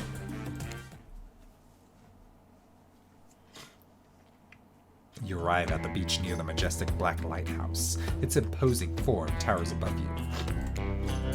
A flock of birds circle lazily, no sense of fear or urgency, as if circling a corpse that hasn't moved in ages. I'm excited about today. See? Spirit places her wrist delicately in your hand and presses your fingers down against her skin. It's cold to the touch, but you feel... Is that the faintest of a pulse? My blood is absolutely pumping. So, what happens now? Now I show you something that no one has ever seen up close before. Well, no one who has lived to tell about it. We're gonna die. We're going there. Spirit points to the top of the lighthouse among the circling birds. What's actually up there? Have you seen it? Hey, y'all. How is everyone doing today? Hi, Wraith? You seem chipper today. Something strange is definitely going on with this guy. Well, something else strange. Something different than what's usually going on. Wraith takes a deep breath, sucking in the ocean air like the greatest air that has ever been sucked. West, thank you. Thank you for choosing anyone else, to go on a date with today. Alone, again, forever. This is how I was meant to be. I feel alive. Are you done? We're kind of, on a date you just mentioned. I'm glad you're feeling better, Wraith. Like she said, we're in the middle of something. You mind? Oh, right. So, what you doing? Headed up to the lighthouse? I love it up there. You can really see the whole island from up there. In fact, Spirit, I thought you said that no one's been up there who's lived to tell about it. But that sounds like exactly like telling about it. Technically, I don't think Wraith counts as being alive. I mean, I don't maintain the canon, but... Spirit waves her arms at Wraith from head to toe. And if he's not dead, he's gonna be when I punish him for interrupting our date! Hey now, we can solve our problems without hair floating up into the menacing shapes. I'll just be over here running away, enjoying the view. I think Wraith was kidding about the whole being up there. Honestly, the view isn't even of the island, and you can see most of the ocean on account of being, a lighthouse. However, that does bring up an interesting point. Regarding your, how do I say it? Spirit's hands float up as if she scratches her head contemplatively. You don't usually see her at a loss for words like this. What's your mortal status? Because despite what our lanky friend thinks to think, the lighthouse is not to be trifled with. It's a beacon of death and suffering that brings doom to it from all corners of this world, if not further. Well, duh. You saw a freaking pirate ship signally travel through space and time only to crumble on the rocks beneath this spooky tower, but you decided not to point it out because that wouldn't be too romantic now, would it? I think I'm alive? I'm here with you, walking on this beach, feeling the water at my feet, feeling the sun on my skin. Here, with me, the spirit. Does that really make you alive? I guess I don't know. If you come with me up to the eyes of the Black Lighthouse, you may never return. Is that a risk you're willing to take? Because we have something. I won't deny it. I feel it. I'd hate for you to simply turn to ash. If we were to commit right here, right now, to figure this out as friends, we can put that risk off for another time. Just be friends? Ouch. Is this her way of letting you down easy? I don't know if I want that friendship. I want you. And that's why I chose you. I can't decide this for you. I can only warn you that it may not be safe. You might die up there, and there's nothing I can do about it. Go up, maybe die. Stay down, live for sure. Yeah, let's go up, maybe die. You take a deep breath, and you think about every particle of sea air that travels into your body and fills your lungs. It may be the last time you have such a thought, but you feel strangely at peace with that information. I don't need another friend. I want something more. I'd risk my life for it. Spirit smiles as a quirky, devilish smile. Right this way. Inside the lighthouse is almost pitch black. It was seemingly day when you stepped through the door, but inside this place is like a void. The last thing you see as the final rays of sun leave you is a horrible sight, a petrified body laying on the stairs, reaching up. Reaching not up, but down, as if it had been crawling. Watch your step. The things we do for love. When you arrive in the lantern room at the top of the black lighthouse, you breathe a sigh of relief. The light is out and seemingly defunct. Dust cakes the room as though it hasn't been operated in a century.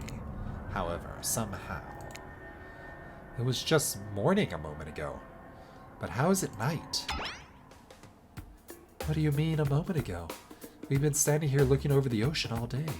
I've really enjoyed the peaceful time together with you, taking in the view, standing in complete silence for hours.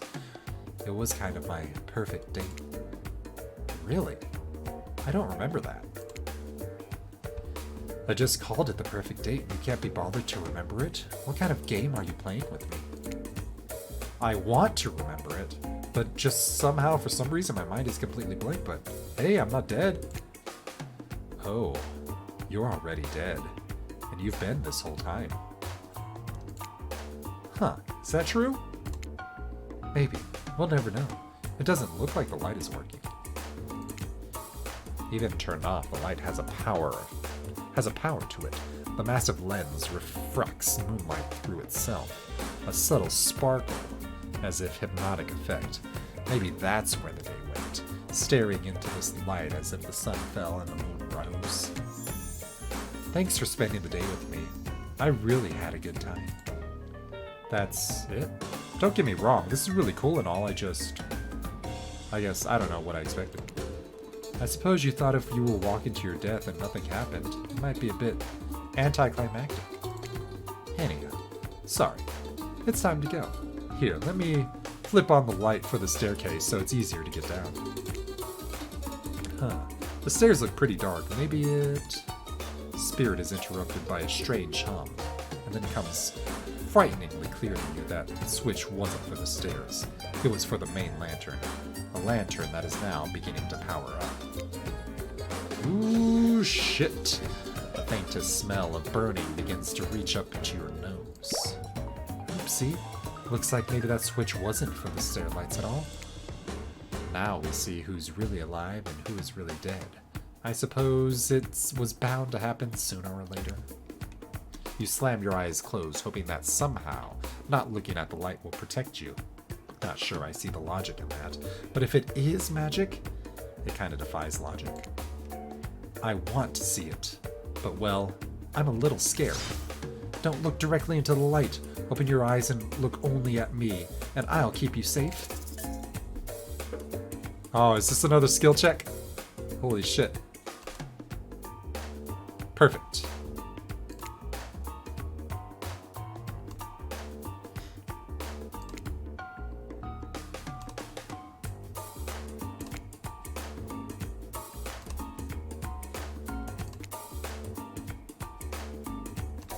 Damn. Are you okay? You seem okay.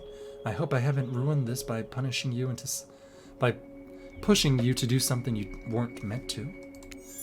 You were so brave, maybe not so coordinated, but certainly brave. I'm so lucky you put yourself through this for me. It shows that you're real. Despite your attempt to resist it, the incredible force of the energy from the Black Lighthouse's lantern eye refuses to subside. No, it cannot be ignored, and it doesn't matter if you look directly at it or not. In the end, it was just a trivial game. This is real life, and real magic. You stare at it now, and its powers penetrate your mind. Hey, it's been a while. How are things? Doing good? Feeling more dead or more alive? Yeah, love will do that to a person. Don't worry. I'll make it make sense soon. You wake up to hear Spirit's muffled voice. You've got a terrible taste in your mouth, like burnt hair. The air feels damp and smells like ash. It takes time for the sound to clear up, but eventually Spirit's words start to make sense to you. However, it's clear she's talking to someone else, not you. You know how sometimes people say it's not you, it's me? Well, this time it's you, and it's also me. I can't believe I thought you'd change for me. I can't believe I thought that you were doing was a sacrifice. You never gave anything up for me. Well, today I saw what love looks like, and it looks a whole lot different than this. I don't think you're hearing me, which is weird, because I'm practically shouting. Nobody breaks up with Trapper. Nobody. Oh yeah? Fine. Nobody breaks up with Trapper, but I'm not doing that. I'm dumping. Don't you say it. I'm dumping Evan Macmillan. And there's nothing you can do about it, and it's over between us, Evan. Yo!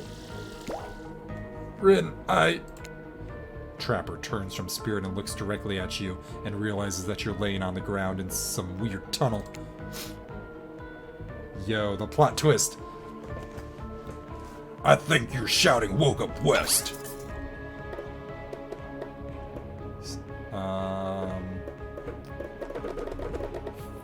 Fake snore. You tuck your face into your elbow and let out a long, unconvincing snore. You might as well have announced, I'm awake and uncomfortable. I grew up surrounded by lazy miners who were constantly sleeping on the job. I know what a real snore sounds like. Get up, West. Huh? Who? What? What is this? Where am I? Trapper, Is that you? you know damn well it's me. Power of beauty in my voice is unmistakable. The jig is, as they say, up. They know you're awake now, and you're going to have to deal with this awkward situation on head on. Clearly, I shouldn't be here. You two are having a very personal conversation. I don't need to be involved. I don't even know how I got here. Not here on this island or here in this creepy tunnel. As far as this island goes, our guess is as good as mine. And as far as this tunnel goes, we brought you here. You and the Trapper? But after the lighthouse came on, you blacked out. On your way down, I thought you might have hit your head or something. It's hard to tell what blood is new or old around here. Either way, I wanted to get you someplace, so I asked Trapper to help.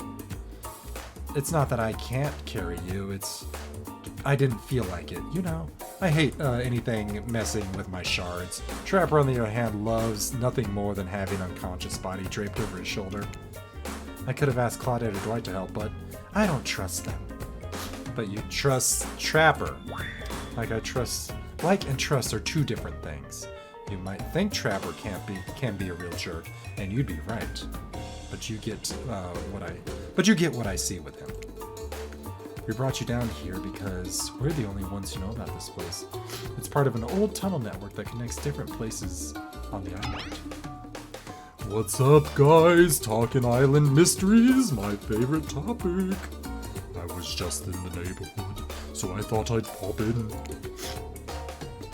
Trapper, you said that this place was private.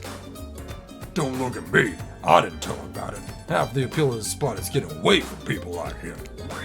Well, geez, I can see that I'm not wanted. So you three are trouble now, or? Because I gotta say, I didn't get the whole Trapper spirit thing, but hey, it's not my business. I didn't stick my nose in it. We're not a thing. Nobody traps Trapper. Not with traps or relationships. And you don't realize you're sticking your nose in our business right now, right? Wow, so hostile. If you don't want to talk about it, just say so. Anyhow, this tunnel has some very interesting features. If you head about 50 meters down that way, you will find... Get out! Wraith looks around just to be doubly sure that Trapper is addressing him. I was just leaving. This island is a lonely place, which is great for me, but I'd love to be alone. Trapper, on the other hand, he's quite needy. And after a lot of pursuit, I finally let someone catch up to me, and it became, well, I don't want to call it a relationship because somebody really didn't want to have that talk, but we're more than friends. I dispute the events as told for record. I don't pursue, I stalk and lie in wait. Seeing eye to eye was not one of the things we were good at. So I hate to ask, but I did just look into a refrigerator-sized death lamp. So I guess I'm more of a glutton for punishment than I thought. But where are you good at? What were you good at? Well, for starters, Excuse me while I take that question, thank you very much. If you know anything about me by now, it's that I'm on a quest for revenge! Exactly. What you might not know, Trapper is like a great classical maestro for revenge. Trapper blushes from behind the mask. That's one way to compliment from a killer. Revenge. Against friends who has turned their back and betrayed him. Revenge against his father for making him into a monster. Revenge against the barista who wrote Ewan on his cappuccino, knowing his name was actually Evan. For someone who thinks about revenge as much as I do, Trapper is an inspiration. But they say never date your heroes. Good advice, but I don't think that's the saying. And then you came along, West. You showed me that it's okay to be lost, to feel pathetic, to push on when you have nothing real to offer anyone. Gee, thanks. I'm not sure where you got all that from, but okay. You held up the mirror to my own doubts and fears and showed me that they aren't everything about me, and that I can embrace these things but not be defined by them. You showed me that life after death can be more than just obsession with revenge and mind-blowing sex on the ground in a dark cave of a dusty old tunnel. Trapper nudges you in the ribs with his elbows. Gross. Clearly appealing to Trapper's better features has been a winning strategy for dumping his ass because he seems to be taking it quite well.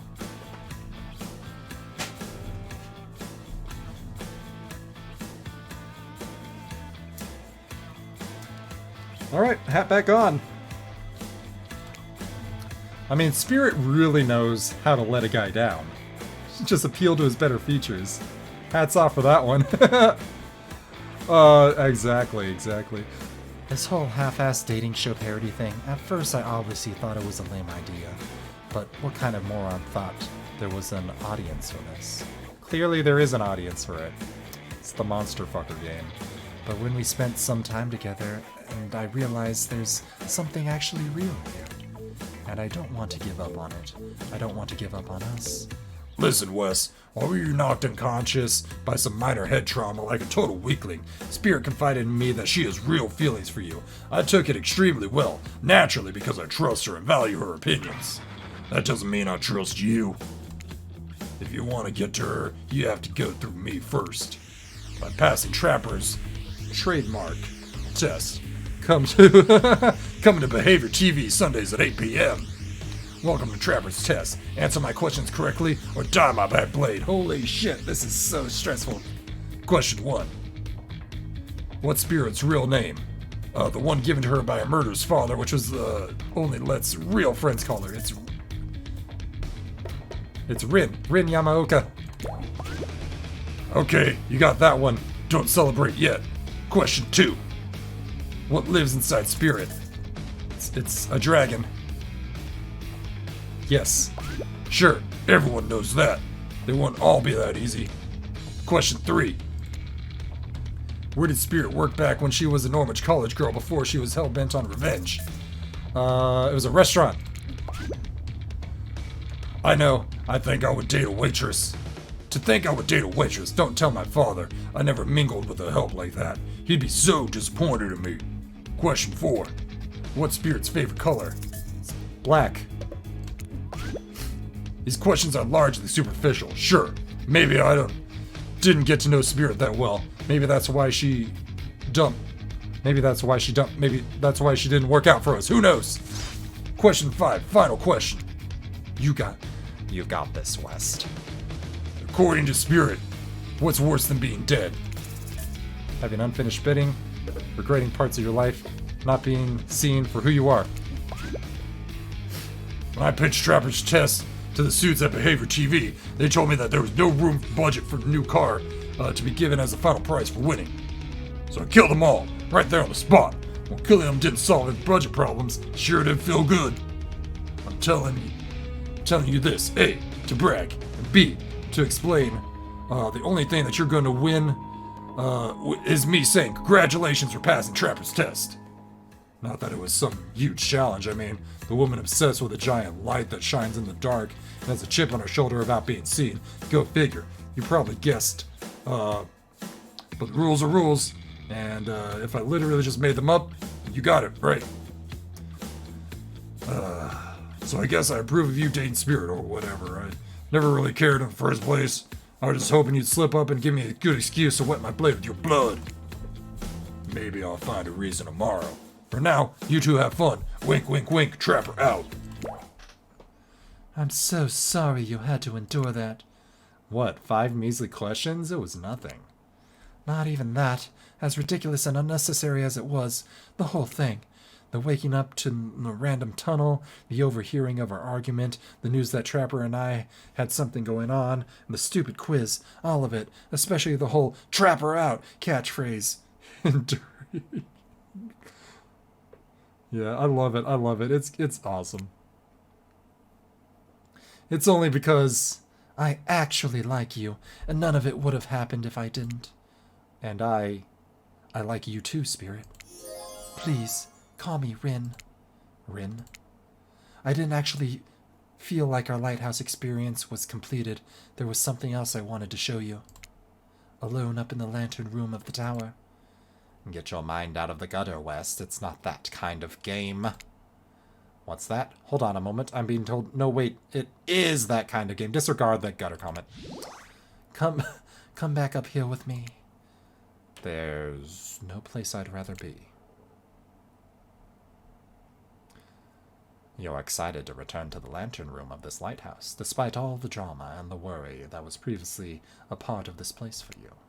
More important, you're excited to be here with Spirit, which makes it all the more crushing when you're interrupted from the arrival of Claudette and Dwight. Claudette, Dwight, funny seeing you here. Wait, did I say funny? I meant tragic. Tragic? I don't think so.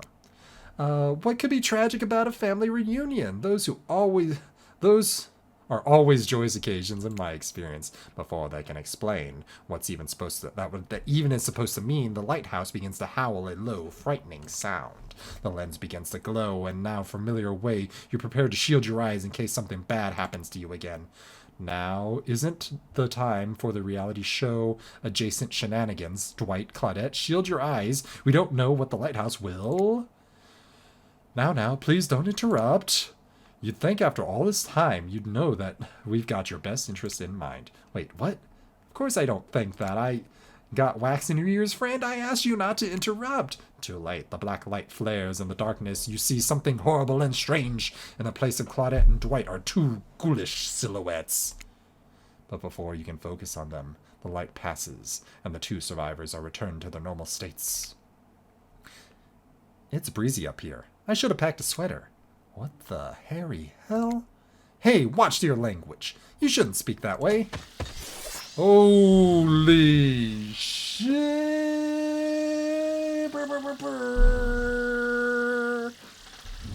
Around your elders. Oh.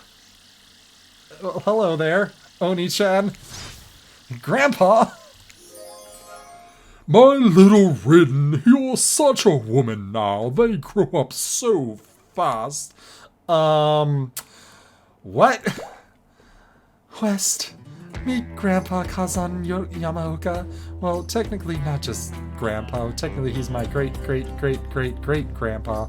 But it's a lot of greats to say in a row. I haven't seen Little Rin since I watched her from the afterlife when she was just a little girl. And I expected you all to say the greats. It's a matter of honor and respect. Except Rin. She can do whatever she wants, my precious little angel, but you... Oni stares at you with his demonic red eyes. You're pretty sure even the decorative third eye on his mask is looking at you. You mongrel! You must treat me with respect, or so help me, I'll be cleaning bits of your head off of my kanabo. A kanabo is a metal baseball bat covered in spikes for your information. I'm not sure what a peasant like you is doing so close to a descendant of the noble Yamaoka bloodline in the first place. Dirk, Claudine, explain what's going on to me. It's Dwight, sir, and Claudette, remember? Explained that to you, that we were going to meet you with your great-great-great-great-granddaughter's suitor, and to give you or withhold your approval. And to give or withhold your approval. 5 greats! Great-great-great-great-great-grandfather, sir. Your honor, master, sir. Dwight, he's a samurai, not a judge. Grandpa, they must have summoned you here because that's what they think. Because they think you have great judgment. And because if they summoned my father, I would have been too distracted by torturing him for all the eternity to continue with the rest of my life. Whatever this is, show, game, experience. Ah, yes, that makes sense. Only a man of my own power and magnitude can help. Self-important much. Nice to meet you, Kazan. Only my friends can call me Kazan. Those who tremble in fear in my presence call me Oni. You're seeing a serious resemblance to Trapper, and not only the sheer size of the man that Oni is, but in his attitude. Apparently, Spirit has a type. You sure you can or want to measure up to that? It dawns on you, wait a second, maybe you do resemble Oni. Every time you've tried to look at your own reflection, however, you become dizzy and confused. This definitely deserves more thought, but now is not the time to consider the fact that you might be some kind of hulking vampire with the first ever case of self-kindness. There's a massive samurai mad dogging you from 2 steps away. Well, you don't scare me at all, so I'll stick with Kazan. Hasn't! I realize now the true purpose of my visit is to extinguish your light. Oni waves his katana in the air at you menacingly, like a great-great-great-great-grandfather. Like great-great-great-great-great-granddaughter, apparently. Hold up there, Grandpops. Not so fast. You're only supposed to kill them if they deserve it. First, you should get to know them a little better. Young people these days always waiting to kill people, insisting they must deserve it. Back in my day, you did what was needed, not because of your nobility depended on it. In his day, for such an imposing presence, he sure gives off serious old man yells at cloud vibes. You see, when I was a young man, we didn't have foreigners on our land. Didn't need them. We had an abundance of culture already. A little too much, if you ask me. But I didn't make the rules. The rulers did, and I did exactly how it should be. Literature, art, commerce, theater, fashion, poetry, puppet shows, ghost stories, courtesans, gamblers, fighting, fine dining, fast food, public executions. What were we talking about? Spirit giggles at her great okay, I'm not saying all of those every time at Oni's forgetfulness. You wonder, does she even like this guy? She sure hates her father, so... Listen up, old man. We don't have time for you to list every activity available to a samurai in the entirety of the Edo period. Silence, peasant! You showing your ignorance, samurai, were forbade from many activities that didn't befit the Bushido code. such as attending certain theatrical performances, for instance. Sometimes, however, a samurai would put on a disguise in order to seek out entertainment. Now, I'm not saying I did that because I had honor. I had a body built like an entire castle is quite hard to hide. But clearly, you have neither my honor nor my physique. You don't even know the ins and outs about shifting rules of traditional Japanese samurai etiquette. You fool! Rin, what would you want with such an uneducated admirer as this? You find it hard to believe that any contemporary person knows all that much about who was and who wasn't allowed to do what leisure activities over 100 years ago. However, you're not really sure how to handle this massive demonic old man. Oh wait, I get it, sweet Rin, my beautiful descendant. You've invited me here to do what you're too kind to do. Bash this shark's head in! Claude, Doris, fetch my kanabo. Rin, wrap your robe around this Mongol's hands and hold them still. We'll splatter their brains on the beach together as a family. Grandpa, no. That's not why I invited you here at all. In fact, I didn't invite you. Claudette and Dwight did. Yes, sure. Wink, wink, wink. This whole saying wink out loud thing is getting out of hand. Him and Trapper really do have a lot in common, don't they? I swear West has a good soul and the heart of a warrior. They fought for my love in their own way, faced down death more than one, and put their fair share of nonsense, and put up with their fair share of nonsense.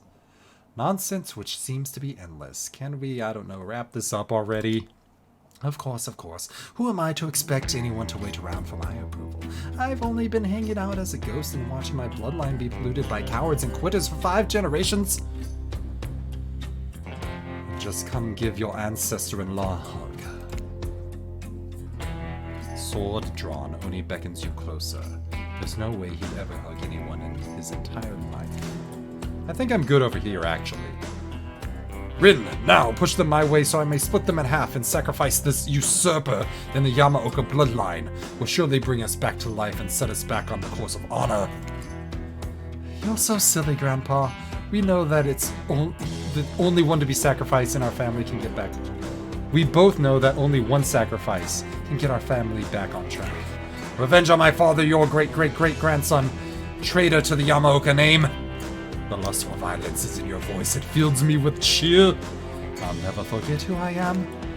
I suppose, if this is the person you want to go your journey on bloody vengeance with, I should trust your judgment. The strength inside you blooms from the same cherry tree that was planted centuries ago by our shared Huntress ancestors. And if West ever treats me poorly, you have my word, on our family's honor. I will wield my katana and gut them like a fish. A tear rolls down behind Oni's demonic mask. We're going dad hunting? Absolutely! You sure you want to marry into this? And one last word of advice, my dear girl. The father stuff, don't forget it. But maybe stop focusing so specifically and obsessively on it. What he did, it was awful, but it was already done. Do something for yourself now. Just my 2 cents. Be well, Rin. I will see you again soon. Now, let's go, servants Clint and Denise. Return me to the stables. I assume my dragon has been fed and tended to. Yes, sir. I swear this was still better than dealing with Trapper's dad. I'm sorry if I was disrespectful to your great-great-great-great-great-grandfather. He seems like a very special man. I realize I will never measure up to someone like that. A warrior with a hell of a fashion sense. I mean, that mask. Don't worry. I would never expect you to. Or want you to, really. If all I wanted was the biggest brute alive, I'd be down in Trapper's cave right now, avoiding his vintage bear traps. But that's not the life I imagine for myself. This sense of abstract duty, anger at the word changing around me, a lust for blood, it's no way to live, and yet, as you now know, That is the Yamaoka way of life. I am forever cursed to battle against the dragon that lives inside me, or at least maybe I was until now. Call me the Dragon Tamer, baby. Ooh. You haven't won this game yet. Please don't ruin it. Sorry, I have no idea where that came from. I think we've spent enough time in this lantern room. We should get back to the beach. Well deserved. The moonlight sets a romantic mood as the storm clouds roll in and surround the black lighthouse. You know the sun must have set, but if we wait long enough, it will rise again.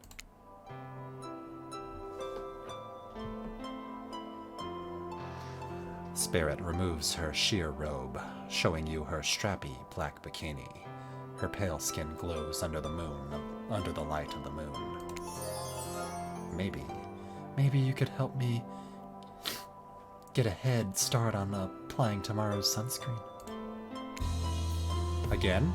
I mean, yeah, of course. Last time was, well, definitely felt more connected to you afterwards. To be totally real with you, I kind of just asked you as a goof, but I really enjoyed it. I swear, though, if you tell anyone about this, I will not be labeled a foot freak. Not that there is anything wrong with it, it's just that something about that kind of attention really gets people talking. Steady, steady. Oh, shit. Shit.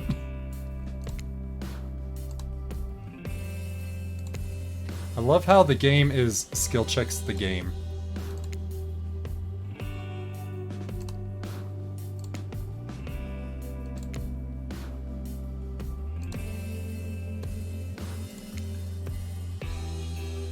God, that's so goddamn hot.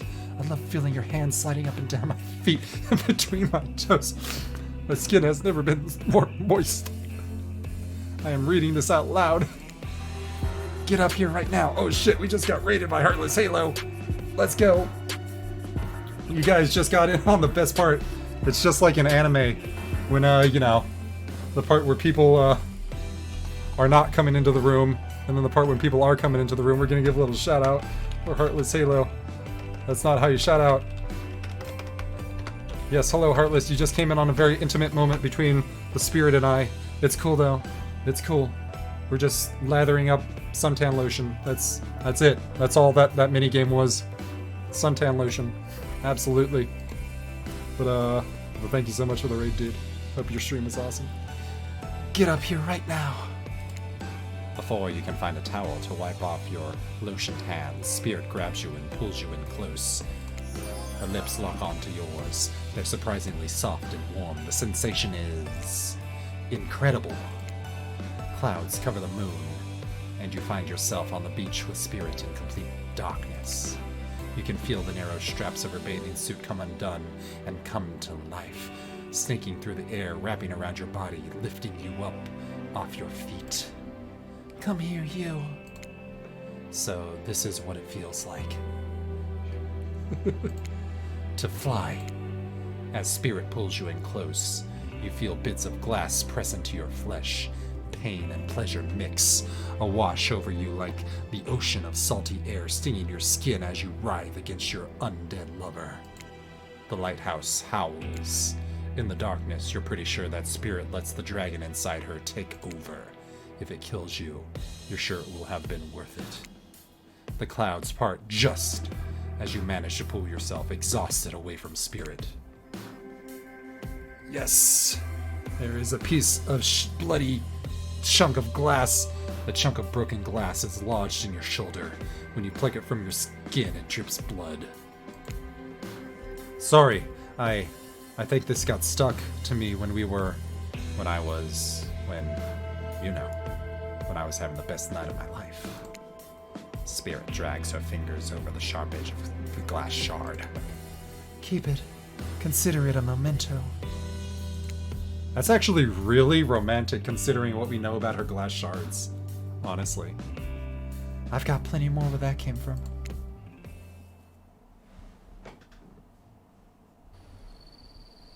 You arrive at the beach to find Claudette and Dwight waiting for you. Now it's time, West. To face your destiny. Actually, about that. West, can we talk privately, maybe? Not here. Maybe somewhere else would be better for this talk. You know how we feel about schedules, Spirit. Very strongly. And you know how I feel about you telling me what to do. Don't do it. Yeah, no, she's great. She's great. Like I said, I'd rather have this talk with West privately. It's not right to do it here in front of everyone. You know, from my experience in upper management in my father's mine, I learned that if you're going to fire someone, it's best to do it in public so they don't freak out.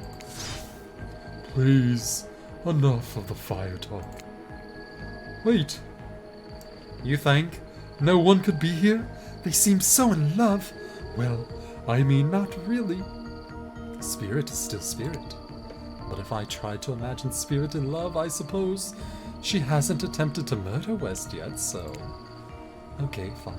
I guess your guess is as good as mine, really. That girl is very hard to read. A word of advice, though. If you're going to end it quickly. In my experience, the more pathetic the creature, the more annoying the final howls are. I don't need any advice. Everyone out, except West. Did someone say final howls? That's the kind my whole jam. I can stay, right? Especially you. Out! Lame!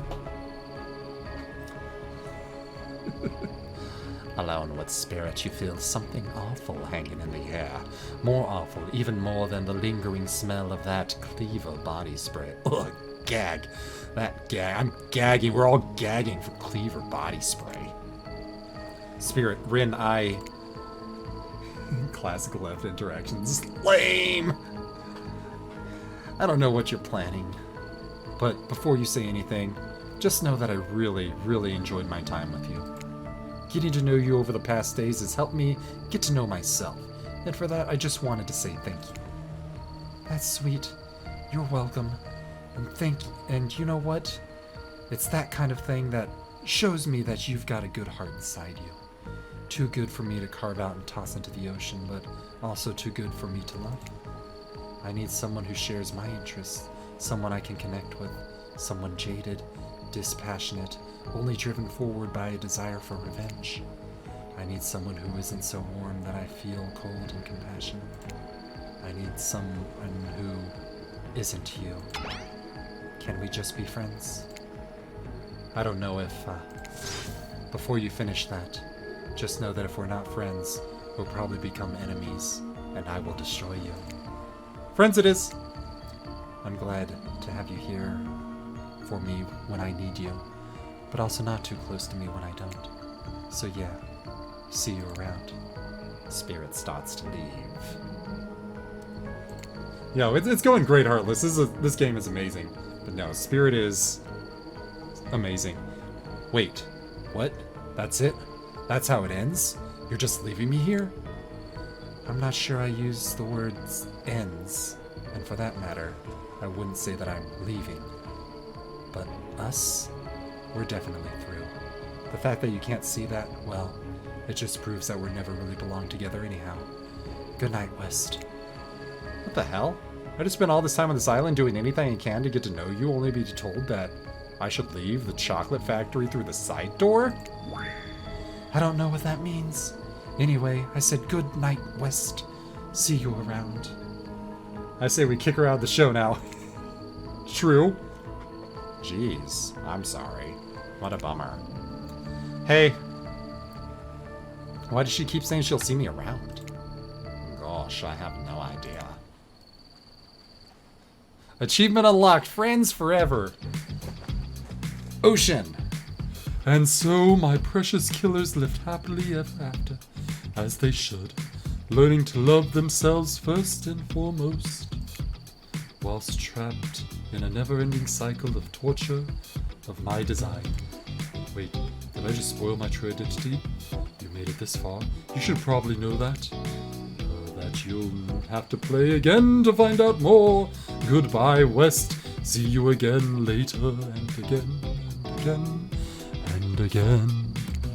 Forever.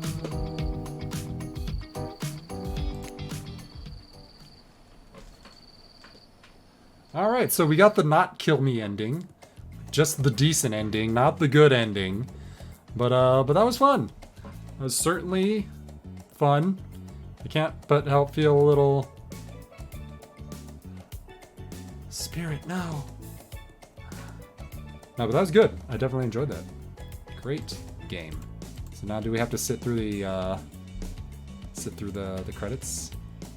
I don't want to sit through the credits. No, that was... Oof. Yeah, no, that she left us just like that. She hit it and quit it. What a shame. I guess we'll just have to play again. We'll just have to play it again sometime. No, but that was fun. I enjoyed... What did I enjoy? I enjoyed the choices. I enjoyed the mini-games. That was better than you expected, to be honest. Yes, actually. I was I was expecting a short little, like, it took us, what, 3 hours and 40 minutes to play through a storyline. So there's meat to the story. It's not just, you know,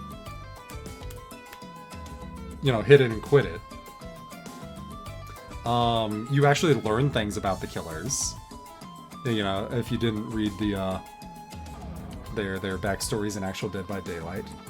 I mean, it's longer in the sense that there's more endings to play.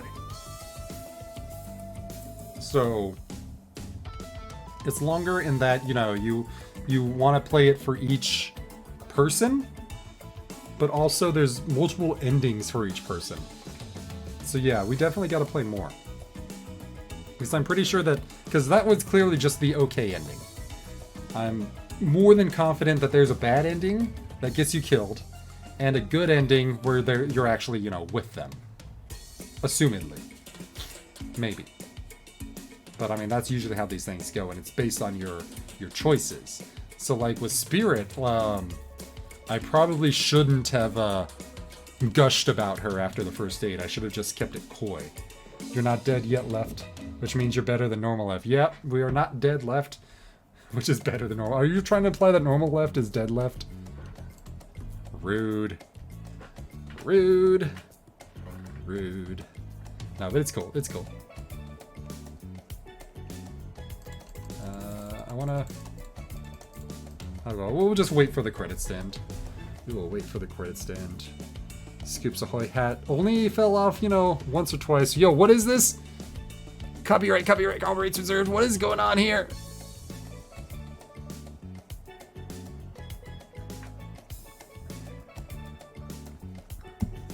Thank you for playing. Thanks, Behavior, for making this absolute bonkers game.